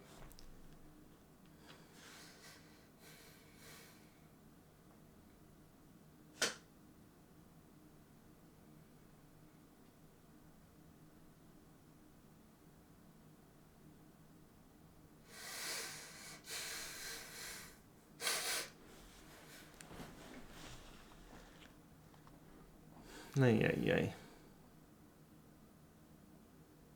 Where did you find it? Just on the shelf. Additionally, the EU as an actor is limited to the resources it controls. While it has special competencies in the definition of implementation of common foreign and security policy, it does not have direct control over a standing army and is restricted by the decision-making power which member states have retained. Within the structure of union-level decision-making, the key foreign policy institution is the European Council. Here, voting rules serve as an additional constraint upon any initiatives according to Article 31 of the treaty. Okay. I'm not reading that. Yeah, you don't need to. That's not Are exempt from the us writing. unanimity requirement. In these cases, a decision can be made by qualified majority vote. Additionally, determine unanimously that further issues should be decided by qualified majority vote in the future. Naturally, requiring unanimity among a body made of representatives of 27 member states greatly diminishes the capacity for swift and decisive action. This concern is not purely theoretical and has been explicitly expressed by the foreign ministers of several countries in a joint statement. The need for unanimity represents a particular hindrance to the EU's ability to act decisively in situations where one or more member states diverge from the majority opinion. In such cases, it is difficult to gradually build a consensus through the discussion and negotiation. Instead, deadlock can occur, with one or more member states essentially implying veto power. In our case, there appears to have been such a disconnect between the position of member states and historically post-ICE Armenia, Germany provided increased financial support to Armenia in the wake. I wasn't. Meanwhile, other member states continue to advocate for a close partnership with Azerbaijan. For example, in the wake of Azerbaijan takeover, Hungarian Prime Minister emphasized the strategic importance of Azerbaijan seeking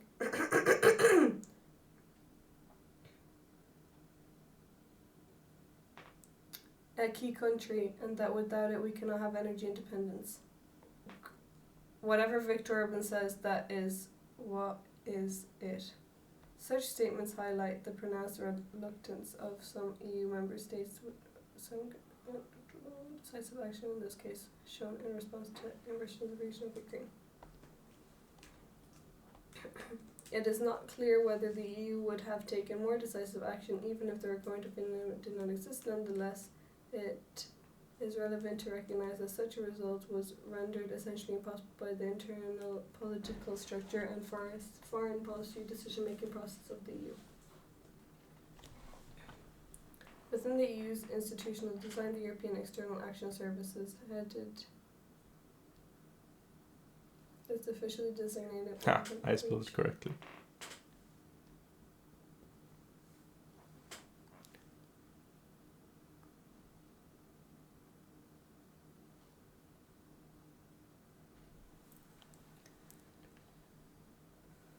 Cessation of hostilities.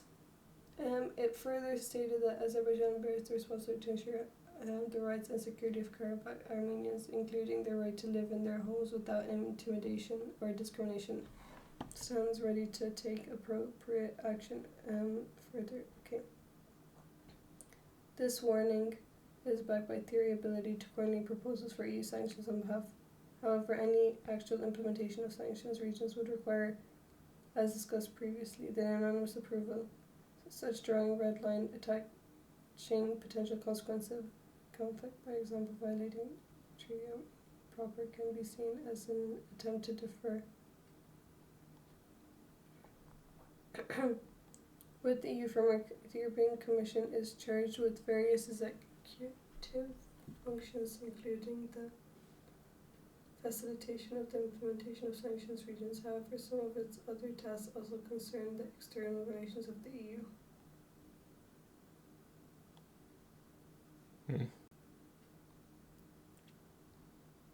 I mean, yeah. I think it's a stylistic thing that people differ on, but I don't know. Can't be bothered. Are you sneak scrolling? No, I read it in my head. Ah. Armenia medical equipment blanket. Right. Kits, among other goods, these were provided by member states. Clearly you had it all under control. However, this was purely humanitarian assistance, part of wider humanitarian management program from which a state can request aid. As such, it was not an explicit expression of political support for Armenia. Yet it should be noted that the EU nonetheless emphasizes the importance of humanitarian aid within its foreign policies, describing a key pillar at EU. But they're not in the EU. Keep reading. At the same time, Commission orchestrated EU development aid to Armenia after the escalation of the conflict being increasingly framed Armenia. Wait, if something was happening in Africa, the EU steps in. To a degree, sometimes, maybe. Depending on, resources and how it can help. The final major organ of the EU... Stepping is maybe a big word. It didn't really step in here either. It's just like delivered some emergency resources. Anyway, go on. At the same time, the EP was the organ which expressed the strongest position in favor of material action against Azerbaijan. The EP adopted a resolution which strongly condemned Azerbaijan's attack and called for the EU and its member states to adopt targeted sanctions against the Azerbaijani government officials responsible. It further demanded a comprehensive review of the EU's relation with Azerbaijan, including the suspension of the negotiations of a new partnership agreement. Finally, in language reminiscent of its stance towards Russia, the Parliament urged for the dependency on gas exports from Azerbaijan to be reduced. As the EP lacks the power to force the acceptance or adoption, it's suggesting not change it into parts. However, motions and resolutions past the EP binding. Okay.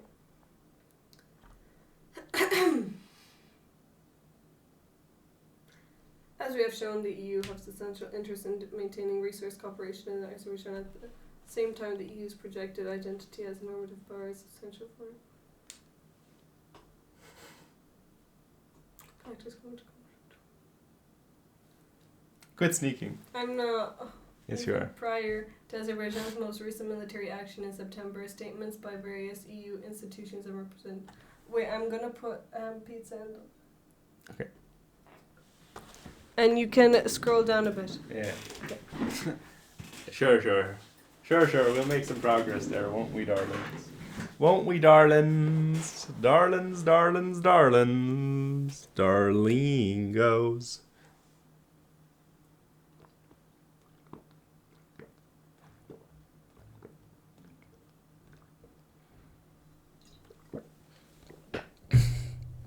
Let's see how far we can get without Diana.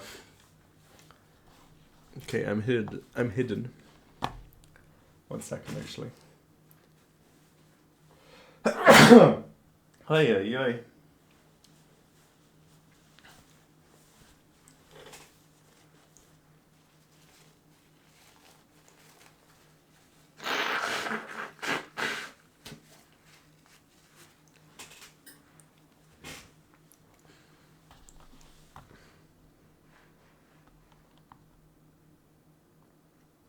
Anyway, this can be illustrated by examining...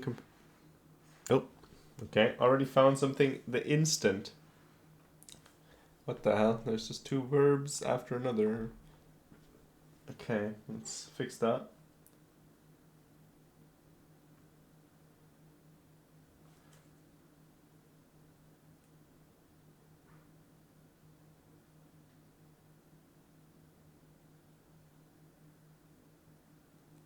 Okay, this can be illustrated by comparing EP resolutions on relations to Azerbaijan and Armenia. Emblematic for the EP stance toward Azerbaijan is the resolution from the 15th of March 2023 concerning EU-Azerbaijan relations. Much of the resolution is dedicated to criticizing Azerbaijan's human rights record, the status of good governance, rule of law and corruption, and its aggression towards Armenia. Only in the final part of the resolution does the Parliament address the increasingly close economic ties. Meanwhile, in a resolution on relations to Armenia, which was passed on the same day, the Parliament emphasized the substantial progress made by Armenia in the areas of democracy and human rights and called for continued cooperation. It also strongly condemns Azerbaijan's aggression on and blockade of the Lakhin corridor. Yet, only 3 of the 64 points of the resolution were dedicated to economic ties and cooperation, compared to 17 out of the 66 points in the resolution on the relationship with Azerbaijan. This clearly shows the different natures of the relationships between the 2 countries, relationships with the 2 countries, especially in view of the EU's character as a primarily economic power. On the 5th of October 2023, in the immediate aftermath of Azerbaijan's attack, the Parliament passed a further motion concerning Armenia and Azerbaijan, this time explicitly addressing the conflict. This resolution showed the conflict between the EU institutions for the EU's response. The Parliament strongly condemned Azerbaijan's conduct and went so far as to call for a comprehensive review of the EU's relations with Azerbaijan, and expressed regret for the fact that the President of the Commission, Ursula von der Leyen, had characterized Azerbaijan as a trustworthy energy supplier. 64 points or 66? Oh yeah, it's 2 different resolutions. So one has 64 points, 3 of 64 and 17 out of 66 in the other. Yeah, so that's actually That is correct, actually. But yeah, good catch. Wait, where were we? Yeah. This rift between the Parliament on one side and the European Council and the Commission on the other reinforces the frequently discussed impression that the Parliament represents the conscience of the EU. It is more focused on upholding stated EU values than other institutions. Although it is beyond the scope of this paper to investigate the reason for this, one proposed cause is that the members of the European Parliament, unlike decision makers in the European Council, are not representatives of national interests, but rather of the EU itself. From a neoclassical realist standpoint, this represents a useful heuristic for predicting the way in which the identity variable shapes the positions of different EU institutions in different ways. That's my favorite sentence in the whole thing. It's like a smart little takeaway. Put a timer for 10 minutes 10? That's a so that I can check on it. quicken. I don't have a Here. timer device. A tiny device. Timey device. Timerino. Devicerino. You should really think about the new code.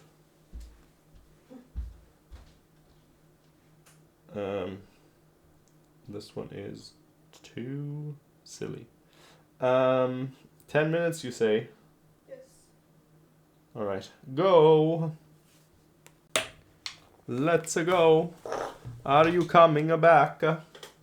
What is happening?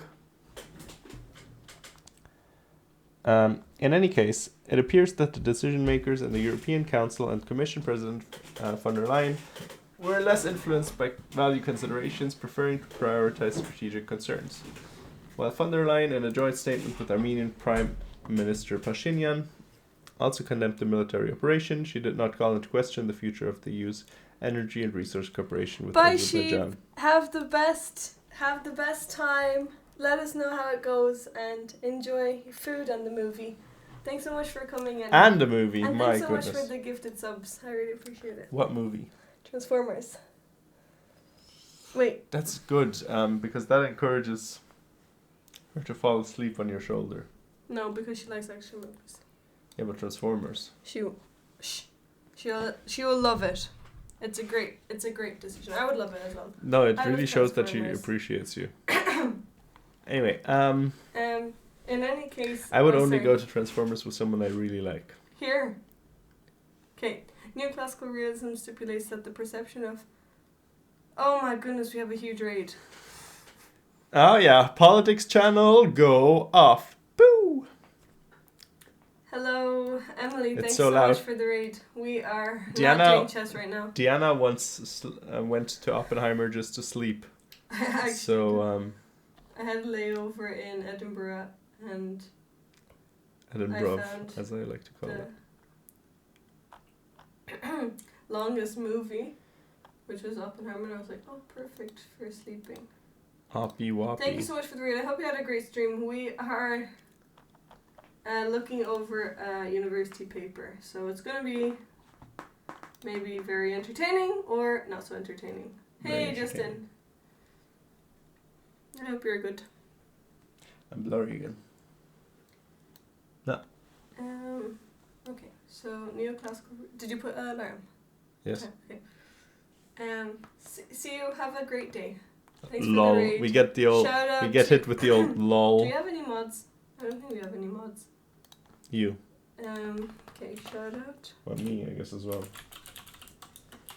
Diana Mirza. Okay. Okay. Well, you look quicker. Might as well do a puzzle while you're doing whatever you're doing.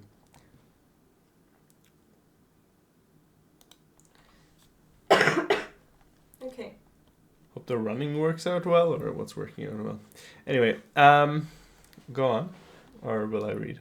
Neoclassical realism stipulates that the perception of structural pressures by decision makers holds sway over the policy outcome. The most important decision makers in our case were the Commission President. This again, not my part. The So. President, due to his stance as a mediating role between leaders of the Member States and the leaders of the Member States themselves, especially as leader of the most popular of the most populous and wealthiest member states. The president. Thanks for the follow. I am from Ireland. But she's being repatriated. The president of the European Council is a key figure as established above. The European Council needs to vote unanimously in spheres of foreign and security policy, the adoption of sanctions, and therefore the pressure that can be exerted by threatening to adopt them depends on the skills and perception of the president of the council. As outlined I hated above, skills. What the fuck does it even mean? Okay, whatever. a central element of decision makers' perception of the conflict was the EU's need for an alternative supplier of resources, especially natural gas, in the wake of Russia's attack on Ukraine. Here, Azerbaijan was seen as a new, potentially more reliable partner. Partner. No, there's something that. Partner. There's something. There's Partner. Partner. No, you want to be my partner. Howdy, partner. Anyway, I don't know. There's a word. Partenaire. Partner. It's getting Diana's better. 35 reeling. past midnight. Oh my She's god. reeling. 35 It's past because midnight. you always stop like for 5 minutes to do whatever. 35 the past hell. midnight. That's insane. We could have been This was- done a long what? time ago. We're supposed to be done. Yeah, because you always stop reading. Just This go. was expressed. Oh my goodness. Furthermore, stability was clearly perceived as a priority by Stop the decision. sneak. Thanks Jesus. for the follow. Decision makers and an extra political link to Armenia's territorial integrity. The frequency and the adamancy with which decision makers insisted on its territorial integrity not only suggest that they deemed an Azerbaijani invasion very much possible, but it also served as a signal warning sign to Azerbaijan. Even though the EU had not sanctioned Azerbaijan at that point, crossing this red line could have resulted in repercussions. Most importantly, he disclosed that the president of Azerbaijan had assured him in a phone call that is the phone call in the room with us. And no territorial She's very confused. claims Don't in mind her. Armenia. Michael stated it should be said in a very Michelle very is his vocal- name. What did I say, Michael? Yep, that's grand though. Go for It it. should be said in a very vocal way, I think, to make sure that there is mutual recognition for the. Okay. Illustrates the weight decision makers placed on Armenia's. Oh, I Okay. hate it all. It's He so bad. outlined it as a red line. Where did he find out about this phone call? Aliyev, We who were in in the room. turn In fact. seemed to accept. Yeah, that's what I said. I literally said. I understand. Go concentrated on. securing the gains he had already made. Myrtle, The Commissioner Myrtle. for Crisis We're never gonna finish. Management reaffirmed Michelle's. I would like to. Okay. Yeah, go for it. It's The good. joint statement. Oh, another one. The joint statement. Okay. The Granada Summit. Watershed moment and turning point in the EU-Armenia relations. However, although some important results were achieved, it first and foremost, an informal meeting where the heads of the state government. Okay, the day after the summit, Hamas attacked Israel, drawing the attention of decision makers in the Middle East. Statement, situation in the Middle East, and held a conference, the first regular summit since invasion. More month. The conclusions reached regarding few demands European Parliament were reflected in these conclusions. The wording fights. Thanks for the follow. Welcome to the channel. The J Prings. We usually play chess on this channel, Or she but pretends to. yeah, but We usually play chess on this channel. yeah, me and the darlings. Yeah, anyway, They reached 7:20. by the way, we're gonna start regular training streams soon. Because Diana wants to fight to become a member of the next Olympic team. After months of negotiations, oh, another quote. Well, we can show this. When someone else has furthermore suggested the desire to finally pay. Okay, I think it's done. Yeah. No, you can skip. Okay, let's Yes. We'll allow you to skip Yes, until the conclusion. discussion. Okay, I'm here already. Yeah. The EU has avoided taking punitive measures after its escalation. We have 3 more pages. 3 more pages!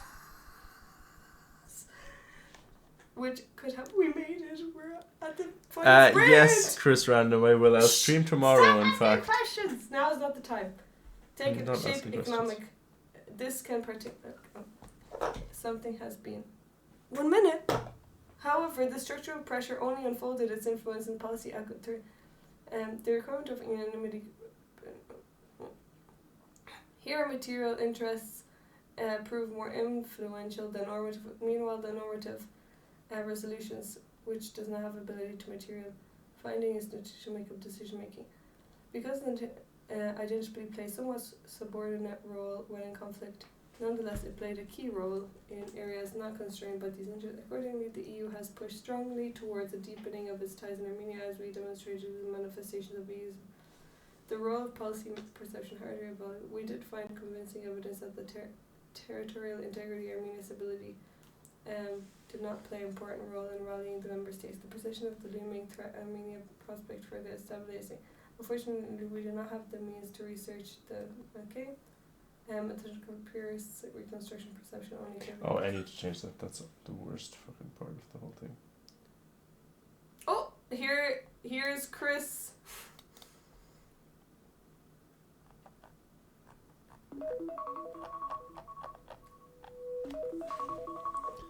Okay. Now, it's on you if the pizza's burning right now. No, you go. Okay, and you're finishing it. Am I rating and stuff? Keep going. No. I'm just Well, sorry. I need to eliminate this monstrosity of a sentence real quick.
Three more minutes, maybe. I'm gonna read. No.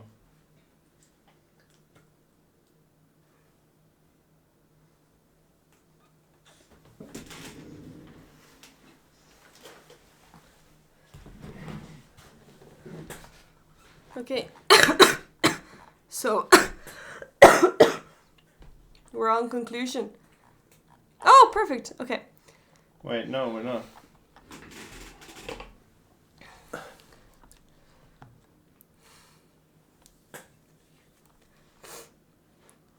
Defying expectations, Russia does not seem to have been a major factor in the US reaction, but it will undoubtedly retain influence in the region. There's surprisingly little evidence that it was considered important in the evaluation of the situation and the consideration of responses by EU decision makers. Again, this does not mean that it did not play a role at all. However, it is unlikely to be a deciding factor in the decision-making process. This is especially surprising since balancing Russian influence should have been a major priority under neo-realist assumptions.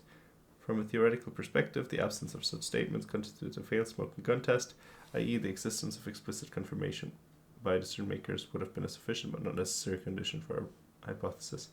However, considering the rhetoric that is currently employed by EU decision-makers in regards to Russia, it appears likely that had the balancing of Russian influence in the region been made into consideration, this would have been reflected in public statements. Consequently, our hypothesis is significantly weakened. We conclude that the translation of the structural pressure to increase the use influence into policies was impacted by intervening variables. Wait, hold on.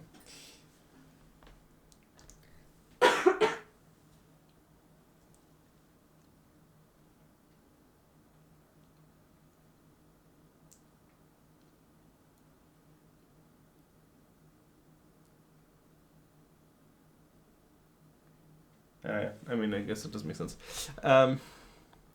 Deepening its ties with Armenia in the long term was more strongly driven by identity than we originally assumed. It therefore emerges as a much more crucial variable in evaluation of how east towards the country has been shaped.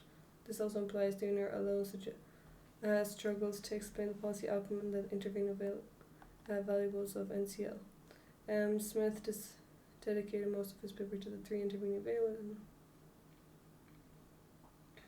Details. NCL. His aim was to demonstrate the explanatory power of the selected intervening variables. Okay, Neoclassical liberalism. Yeah, but it's realism, not liberalism. Anyway. Okay. The scope of these reaction was shaped by its power capabilities, structural pressures, most notably is to... Political theories consist of just mumbo-jumbo statements, sorry. Where? Oh. Okay, Dammy's done. No, the chat. That's expressing his view. Well, listen, that's like your opinion, man. Okay, done? No, what? Wait, the structural pressure exert influence. Pizza is burning right now and we have to go to get food. Okay, I'll The rate it latter if you was want. Characterized... No, I have to say goodbye to the darlings. Yeah, say goodbye then. A strong focus on stability led by Swift. Substantial humanitarian aid. Okay, whatever, yeah, just Okay. finished. Okay, goodbye. So, darlings, I just wanted to say a huge thank you for getting us to 100 points. Over 100 points. I can't believe it. I'm so grateful. I will see you guys. Darlings, bye, I'm getting the pizza. Have a good day. Thank you. You guys, No one thanks answer me for... interning. Thank you, Kia. Have a wonderful day, everyone. I am going to raid. Let's raid Lefong. He's trying to get also to the Plus program, so let's help him get that. That was incredibly difficult. I appreciate you all so much. I want to give you a big hug and just I'm so grateful. Thank you so much for all your support and love and kindness and time and energy. I'm excited to see you guys tomorrow and the day after that and the day after that and the day after that. And we will have a lot of fun stuff. I actually feel so much better now that I can breathe through my nose. I haven't been able to do that for a long time. Who knew that nasal spray would be just the best thing in the world? But I will see you guys tomorrow. Let's go over to Lafong and just thank you so much for all the loveliness and kindness that you have always shown me. Enjoy the rest of your evening. Sleep well if you're going to sleep, and see you guys tomorrow.